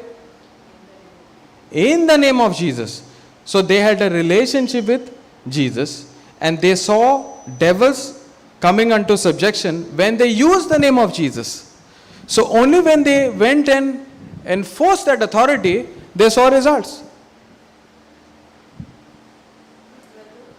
Matthew 1 chapter, the disciples could not cast Ah. that time they did use in the name of Jesus. Oh, praise Jesus. Hallelujah. Okay. When, see, this is a question of unbelief actually. Authority is given to me, everything is given to me, but I go by what I see more real than what is already in me. It's a question of being hardened to my identity in Christ Jesus and being sensitive to what I see. That's why Jesus is questioning them, how much more time should I be with you? What is he questioning? Their unbelief actually. Because for them, the scene was more real than the authority that they had in them. Praise God. Now see, what we are learning as a born again children, a born again person, born again people, is spiritual things. Right? Now, this spiritual system has to be learned, has to be taught, or in other words, it can be learned, it can be taught, and it can be practiced. Okay. What we are learning is actually the system that is real. So the more and more you pay attention to the system and you go and practice it, that's when you start seeing results. Our prayer has tremendous power. When we pray, things change. Now, where is this things changing? Where is this things changing when we pray? First, it is changing in the spiritual. Anything that I need change in the physical, it has to be changed in the root, which is the spiritual. Remember, we are the spiritual beings. So, we have the power and authority over everything in the spiritual realm. Now, what Jesus did by coming on this planet Earth, he now has the authority in heaven, in this world, and everywhere.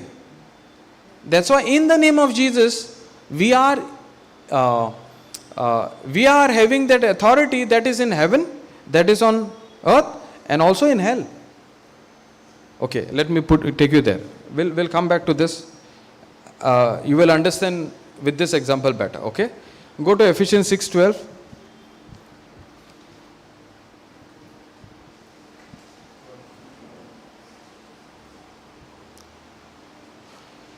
For we wrestle not against flesh and blood, but against principalities, against powers, against the rulers of the darkness of this world, against spiritual wickedness in high places. That means we are wrestling. Now, if I am not equipped to wrestle, can I get into the ring? If I get into the ring, that means I am trained to get into the ring, right? That means I have enough stuff. I have endured that training and all these things, so that I get into the ring. Now, Jesus is saying, for we wrestle not against flesh and blood, but against principalities. That means we are equipped. Who has equipped us? Jesus, who is inside of us. And because He is inside of us, the whole resurrection power, the whole power of God is inside of us. So that we can wrestle. Wrestle where? Against principalities, against powers, against the rulers of the darkness. That means you bring in any hierarchy. Now, rulers means there is hierarchy, right? In a kingdom, you have the highest authority, that is the king, then you have hierarchies, right? So, you and I have the power to fight every hierarchy, every ruler that is in the darkness of this world. Are you understanding? So, all this thing is already equipped in us, and we now need to understand it. We are already equipped, and we need to release that situation, against that situation, and bring that into subjection. Hallelujah. Thank you, Jesus. Did I confuse you? Did you understand? Now, this warfare, or this, as long as we are on this planet Earth, we will have this. We will always face a spiritual warfare. Now, when we are losing in the spirit, it will show up in the physical. So, if we want to win in the physical, where we need to focus? In the spiritual. We are spiritual beings, always at a warfare, and we are equipped, that is God given power and authority, to use it. Now we know God is all powerful, right? Now who is God? The Holy Spirit, Jesus, right? Is God. Where is He? Huh? Where is God? Inside of us.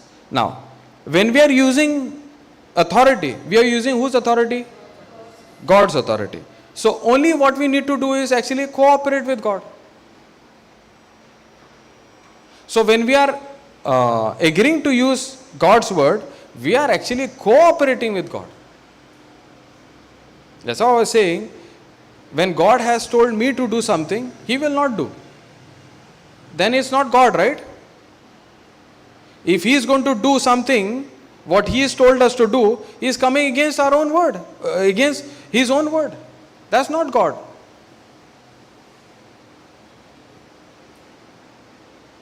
When God has told me, He has given me His power, His authority, I need to use it, correct? I am not using and I am expecting God to use on my behalf. Will it work? No.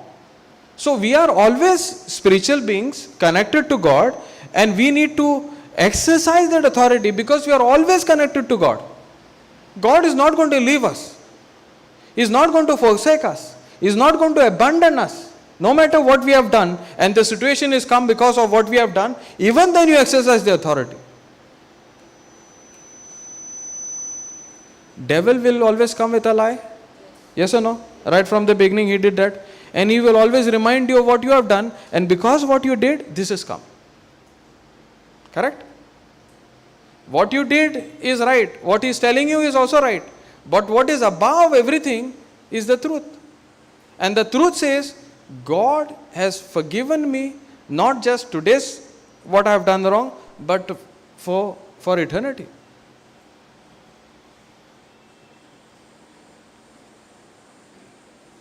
Hallelujah. Thank you, Jesus. Are you understanding? God has forgiven us not just for our past wrongdoing, today's and what you are going to do later also. The devil will always come saying, no, no, no, you are disqualified today.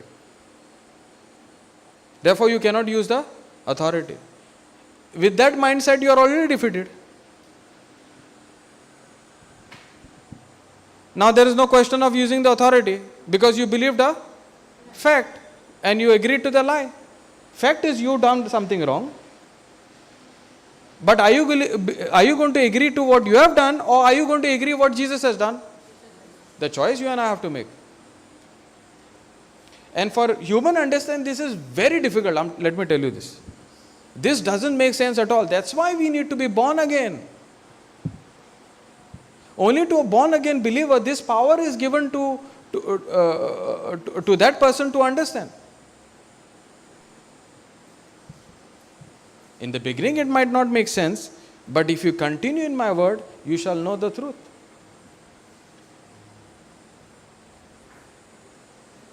Hallelujah. Thank you, Jesus. We are born again in a spirit. The spirit has no corruption. But there is something here in my thinking that needs correction. And that correction will come when I keep thinking, pondering, studying on the written word of God. And that studying and that thinking will always show me who I am in Christ Jesus.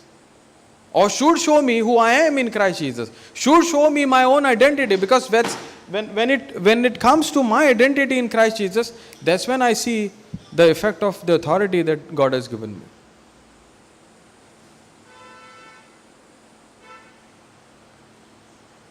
We need to exercise the authority. No matter what you have done, it's never about what you did. In the eyes of God, what good you do, in the eyes of God is filthy rags.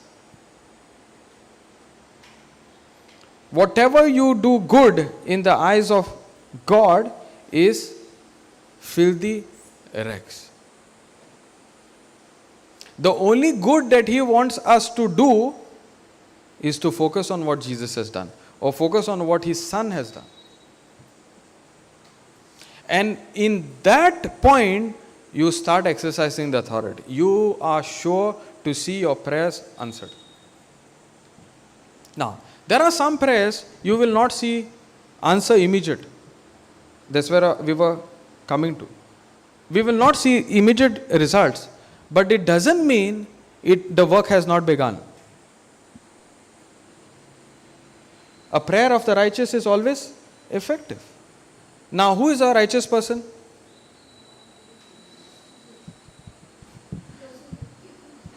Everything is to believe. Who is the righteous person?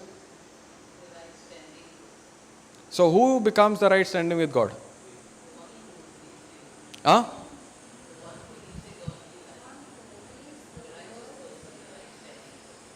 Okay, she said, one who lives a... What do you mean righteous life? What is right standing with God? Okay, so he tries to live a holy life.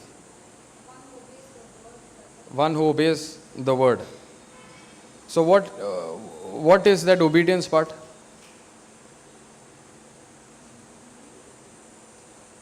That's why I was saying, this is something that is so difficult for us to understand, Some way we try to take God's place.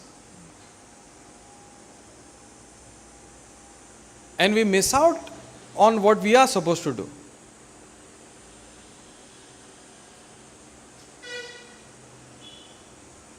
God made us righteous.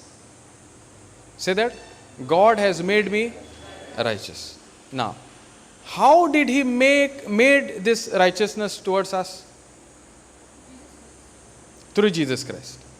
Does it demand my holy living, then I become right standing with God?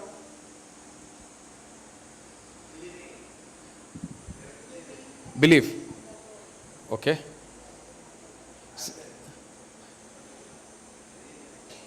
Action. So that means speak out. Okay, correct. Thank you, Jesus. What I'm targeting is our wrong thinking. Okay. Because I got beaten up here for a very, very long time. I was in the Word, I was studying, but somehow it did not make sense to me where it says, I don't have to do anything, but all I have to do is believe in what Jesus has done. Now, this theory sounds very good.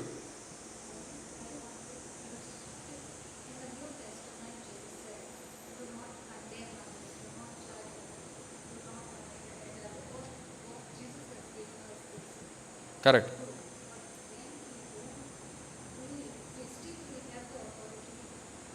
Of course. Of course it will be. Now see, that's where the fight is. That's why we are spiritual beings. We are always at a, where is the battleground? Battleground is the thinking. Devil will always show you what you have done. But the Spirit of God will always show you what Jesus has done. So who you going to agree with? Who we are supposed to agree with?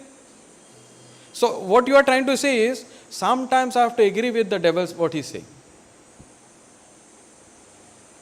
Yes or no? Praise God. And that's the hard truth. We always, in our thinking, we try to compromise. Yes, I have done.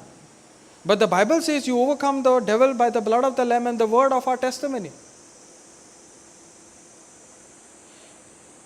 We need to understand we can overcome all these lies of the devil because we are given the strength in Christ Jesus to overcome it.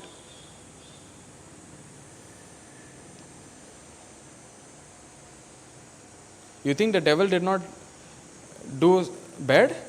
Peter denied Jesus, no? 3 times. So what should be his situation?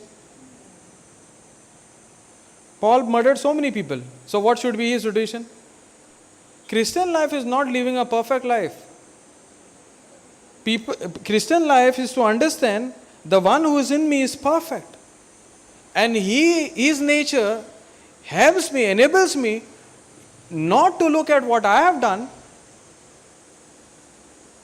but what he has done. Only when I begin to do that, those things that I am doing wrong, there's a hatred towards those things that I am doing wrong. There are 2 things. One, the bad things that I've been doing, leaving me, because there's a nature of God in me. There's a constant reminder of me thinking of what Jesus has done and who I am in Christ Jesus, that empowers me to hate those things. Or with my own ability try to do things which I will always fail. So God is there. I am saying, God, let me do it my way. Let me try my way first, no? Yes or no? Praise Jesus, I'm always looking this side, right? Yes or no? So with a human understanding, we are always reasoning this way. And we are making God's grace ineffective in our life. We're going to learn this.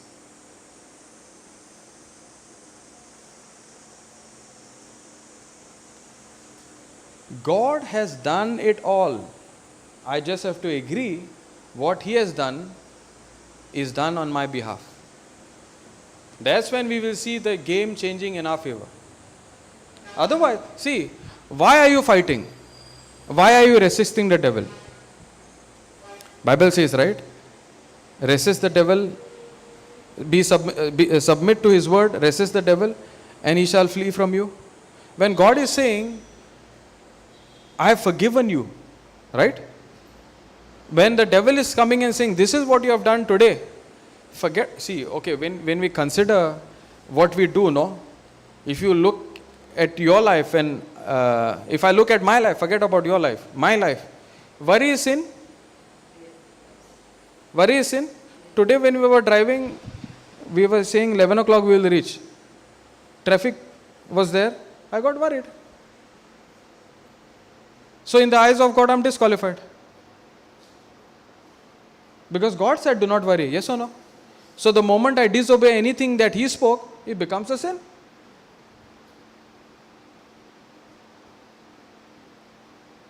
Yes or no? Yes. So should I go back home? Today I am not qualified. We should not fight the battle, we should give a battle to God. How do you give the battle to God? Tell me that first.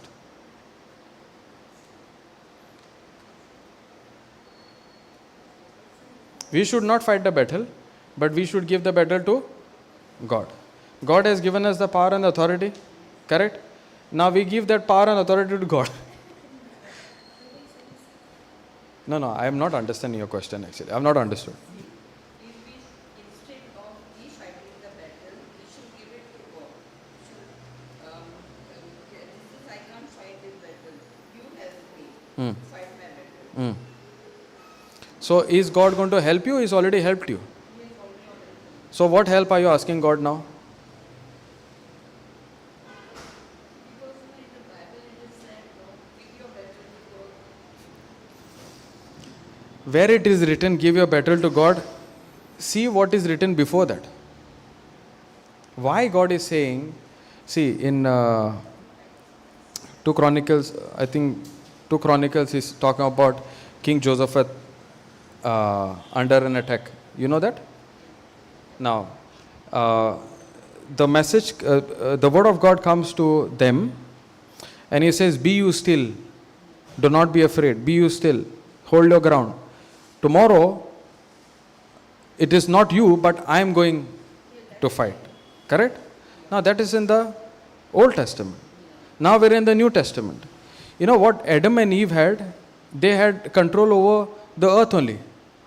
But in Christ Jesus, we have control what is already established in heaven. Correct? So we are more superior. Why? Because God Himself is dwelling in the inside of us. Okay? Now, okay. I was saying, when I lay hand on a sick, they get recovered, right? So who does the healing? Jesus, right? Now, because you know who you are, because you are connected in Jesus, you will see these kind of fruits in your life. Did Jesus say, okay, put that up, John 15:4.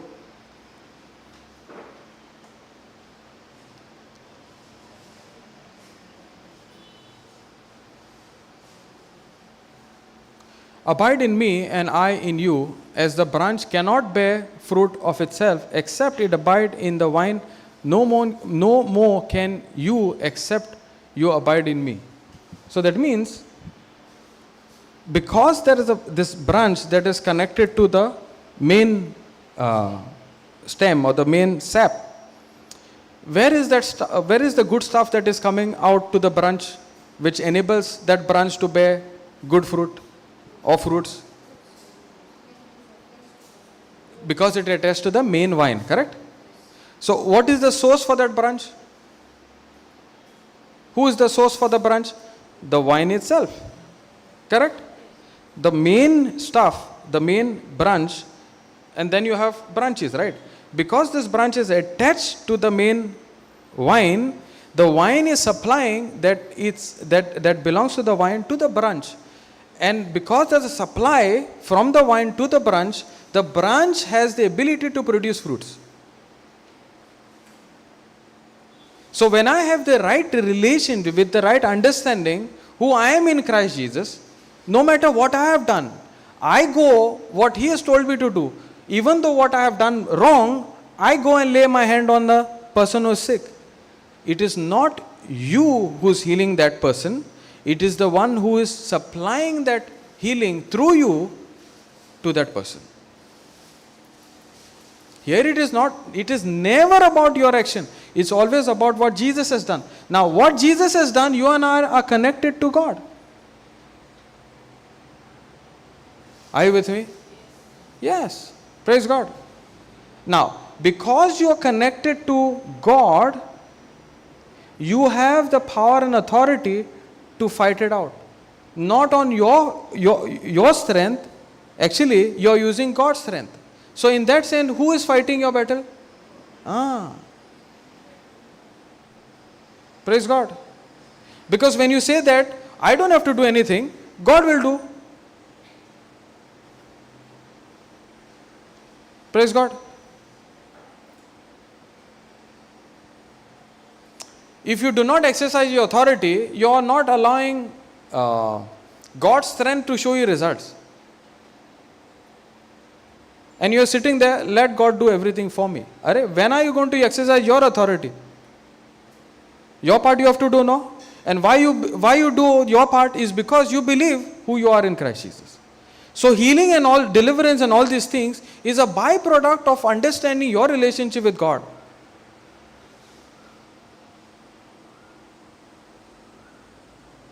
When you know your identity in Christ, that's when you will see results in your life.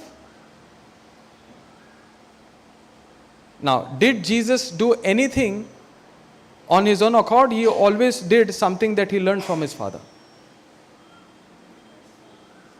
Okay, put John 5:19.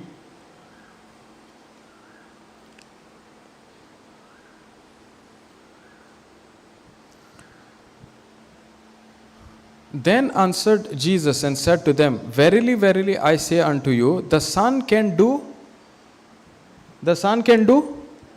nothing of himself, but what he sees the Father do, for what things soever he does, these also does the Son likewise. Praise God. So Jesus himself is saying, the reason you are looking at all these things that is happening through me is because I'm connected to the Father. So in other words, he's saying the byproducts that you see today is because I have a relationship with my Father and I know who he is and I know he always backs me up.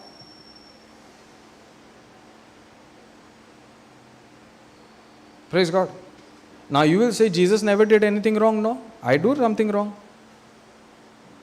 But the Bible says it is no longer I who live, but Christ lives in me.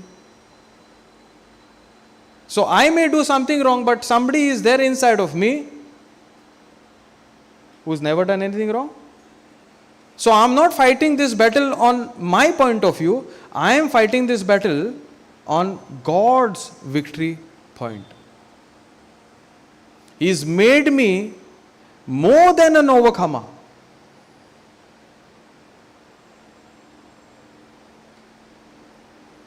Praise God.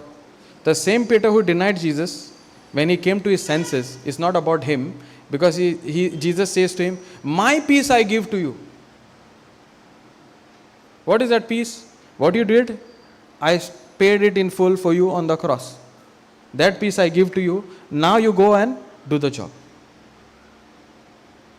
Now was Peter and everybody in fear? Yes, they were in fear. So what happened after the Pentecost? They were filled with boldness. They were filled with power. And what they did with that power and boldness? They went back to the fishing business. Praise God. That means they exercised their power and authority and they preached just like Jesus. Because when Jesus went and preached, he spoke with authority. And that's when we see 3,000 people giving life to Christ. How did this happen? Because he agreed, Peter agreed, what I did is over. I am a new creation. Old things have passed away. New things are come. That is, the very nature of God is come. And I am not going to focus ever again what I have done. I am going to do what God has told me to do. Because it is no longer I who live. The I in me is crucified in Christ. That I died when Christ died. That I was buried when Christ was buried. That I nature was focusing on me. Christ's nature enables me to focus on the Father. That I nature was the nature of the devil. That I nature was self-centeredness. But God's nature is never about what I did, but always about what He did. Praise God. Now, if when the devil comes with a lie, we need to be submissive to what God has done. That's why He says, be submissive to the word. Submit yourself to the word. Humble yourself to the word. And that's how you resist the devil. Now, are we fighting the devil? Are we fighting the devil? Yes or no? Yes, we fight the devil. So what did Jesus do then? No. On the cross, who did He fight with? Is the devil defeated or not? So something is already defeated, why you have to fight? Do you fight somebody who is defeated? Okay, put James 4:7.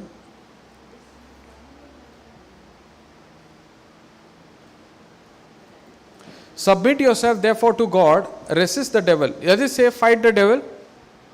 Resist. So what is resist?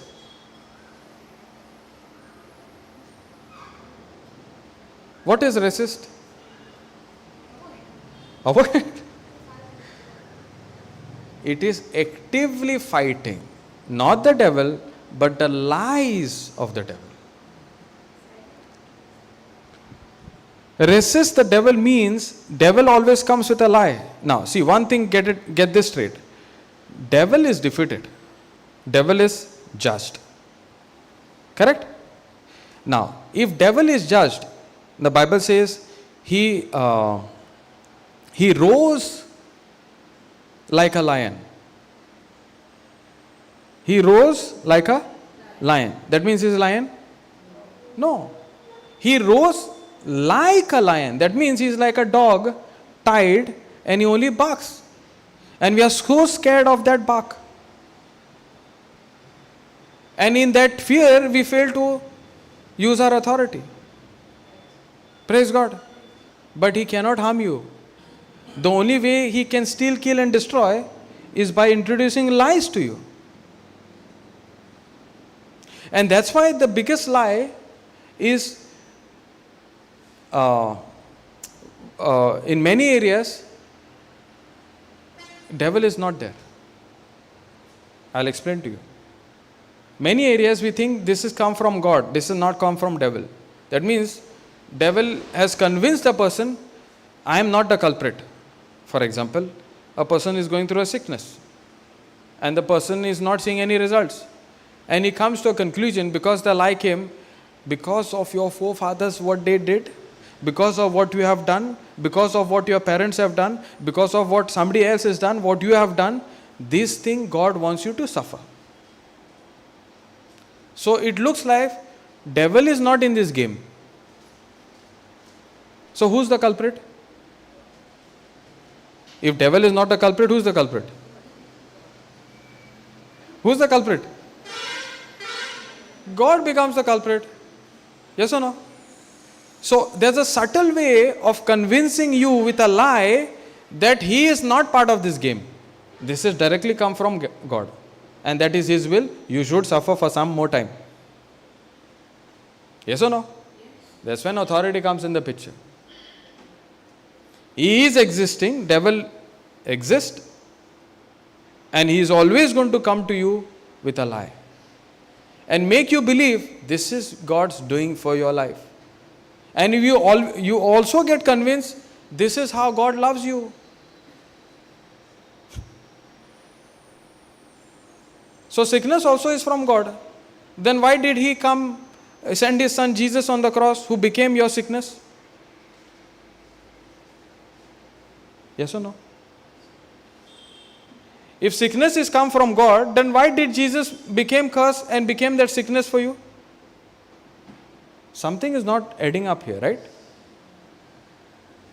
You know what's the situation? In this whole time, you're thinking, devil is not the problem here. In other words, he is trying to show you and prove to you, I am not existing in this plan. This plan is from God itself. So you continue suffering. Shocked? Praise God. That's why the Bible says, resist the devil. Means resist the lies of the devil. Compare AMBC.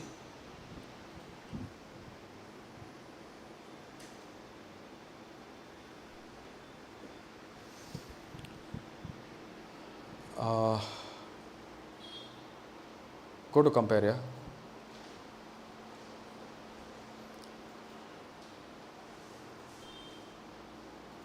Okay. So submit to the authority. Submit to the authority. Now, earlier translation, submit to the Word of God. The Word of God is God's authority. And you are given that, you are empowered, you are given that right to use His Word, which is authority itself. How did God fight the battle? Jesus fight the devil. I'm using the word fight the devil with the written Word of God. Correct? So that means He used His authority and put the devil in place. Correct? Now, this authority, God is saying, so submit to the Word of God or the authority of God. Submit, being submissive to the Word is being submissive to the authority God has given to me. Is it clear?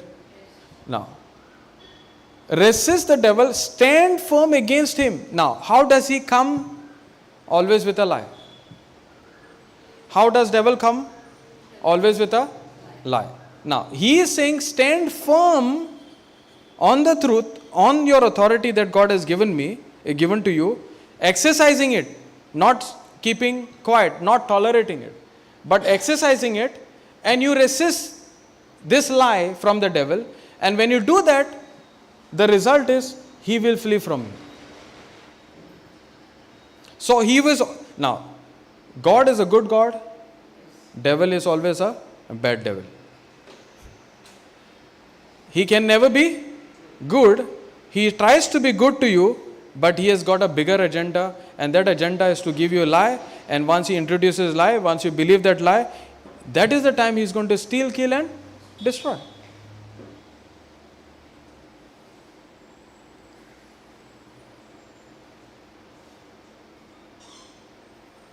That's why sometimes we understand one part and we do not understand the second part. Now, for example, we made a prayer. For example, Mark 11:23 says, speak to the mountain, right? Now, when you speak, that becomes a prayer. You say to the mountain what to do and where to go. Now, what is that? God teaching us to use His authority. And that is given to everyone. That word whosoever is there, right? Whosoever believes, whosoever operates at this kind of faith or has this faith shall say to the mountain. Correct? So that means this faith and this authority to exercise that is given to me. And where is that authority? Where is that faith? Always in my mouth. And when you say now, in the name of Jesus, be you uprooted and go and fall into the sea, the Bible says it shall obey you. Now, I have not seen physical results. Does it mean it has not obeyed me?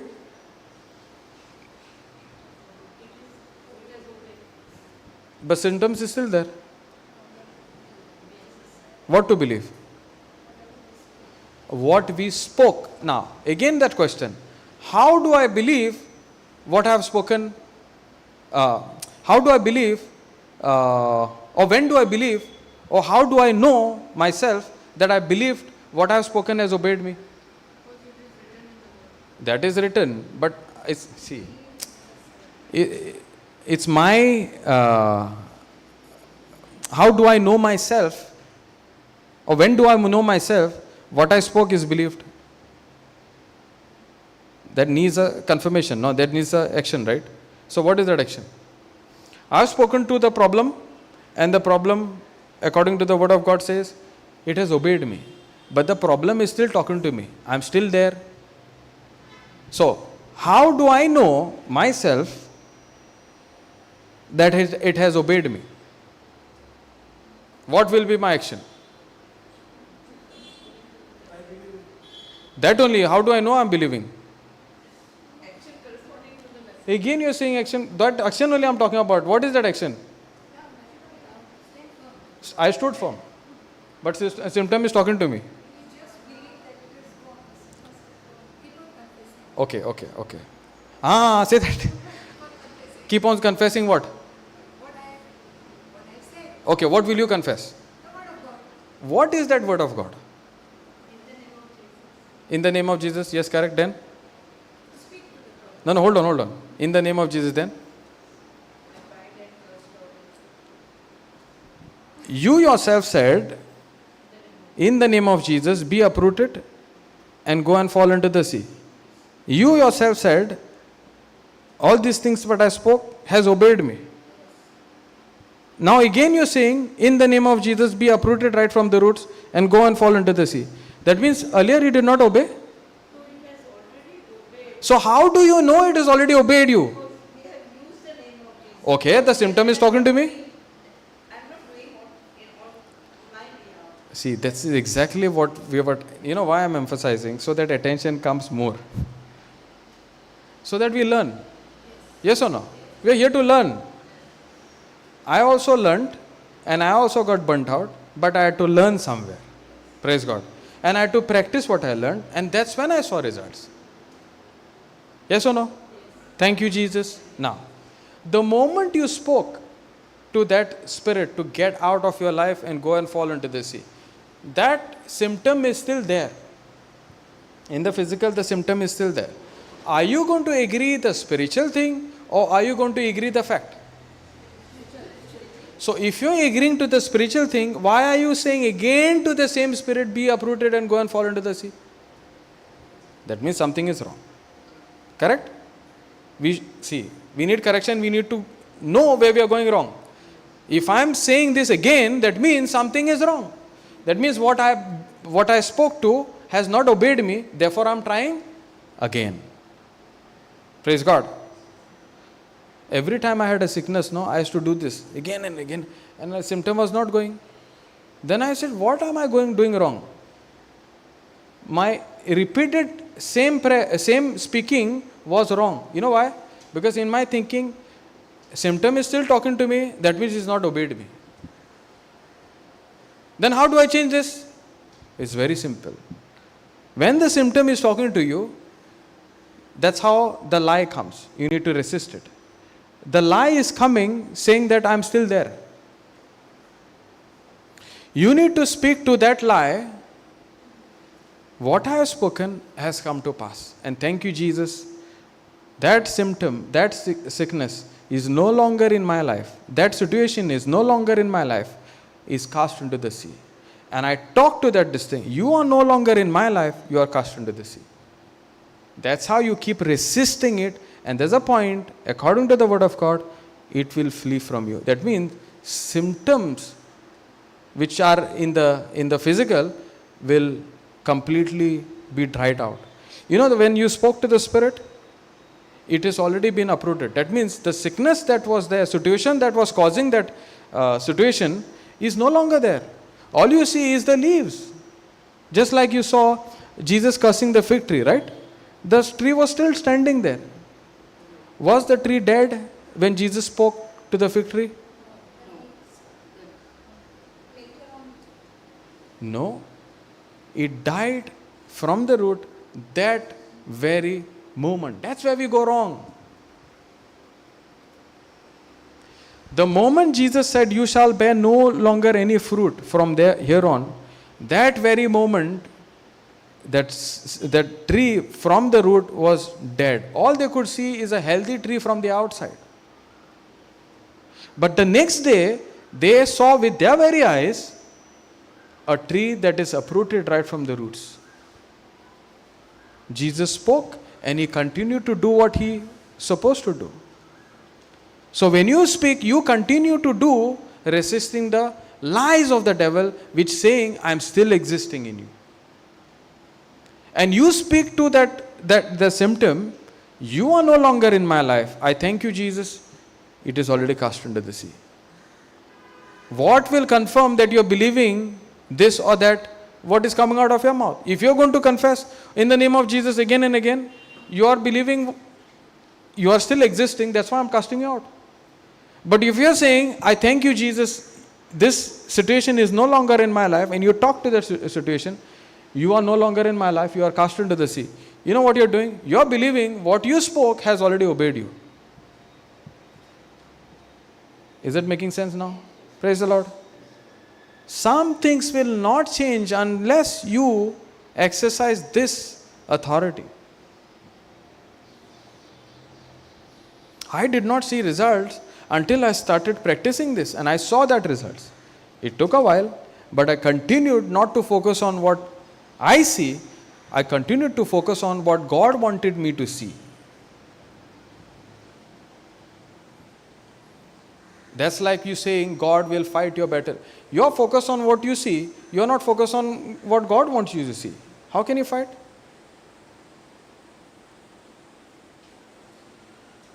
He has already given you the victory. It's time for us to exercise the authority now. And it's not going to change based on what you do. It's always same. And it's always as powerful it can be. It's not going to be more powerful or less powerful. Praise God. It's not going to be more powerful or less powerful. God is all powerful, right? That whole power is in you. It's not going to change. And knowing this now, you're going to stand firm and exercise the authority. Actually, the world needs us to bring that right change. And we are running after worldly symptoms, thinking that world will give me that answer. You can try it.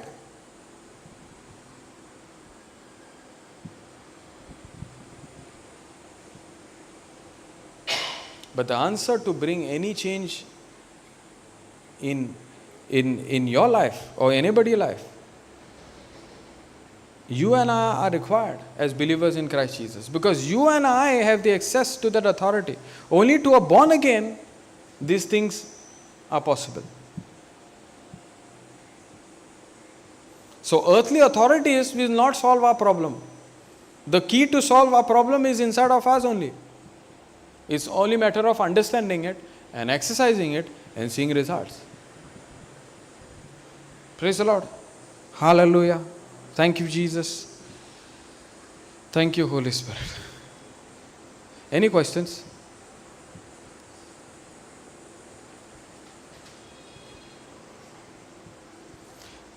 Did we learn something?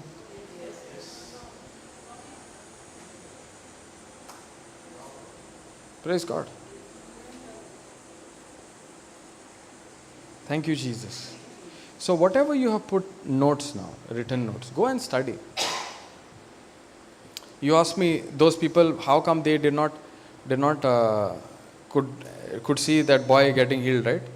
Because if you don't study, if you don't keep on focusing what Jesus did, you're going to focus on something else. There is no way you cannot focus or cannot think or you just cannot shut down your thinking. That means you're always thinking of something or the other. So you can either think on the system of this world or system of the kingdom of heaven.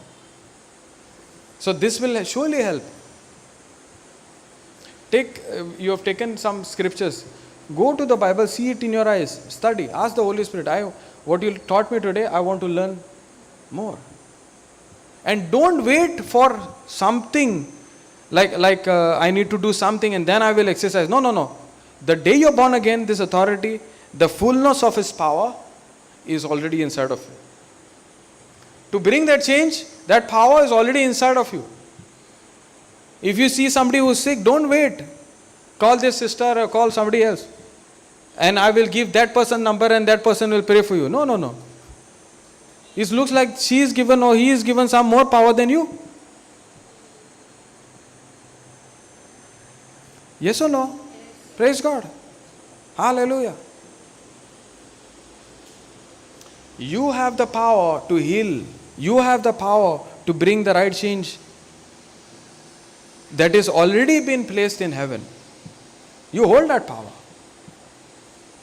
And now that you know, there is no stopping.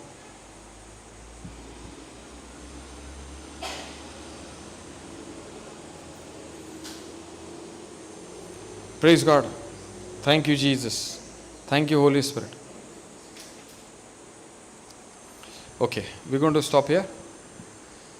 Anybody wants to do a Thanksgiving prayer?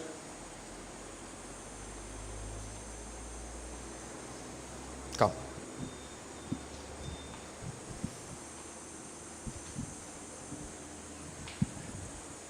Lord Jesus, we thank you for bringing us here to listen to your teaching.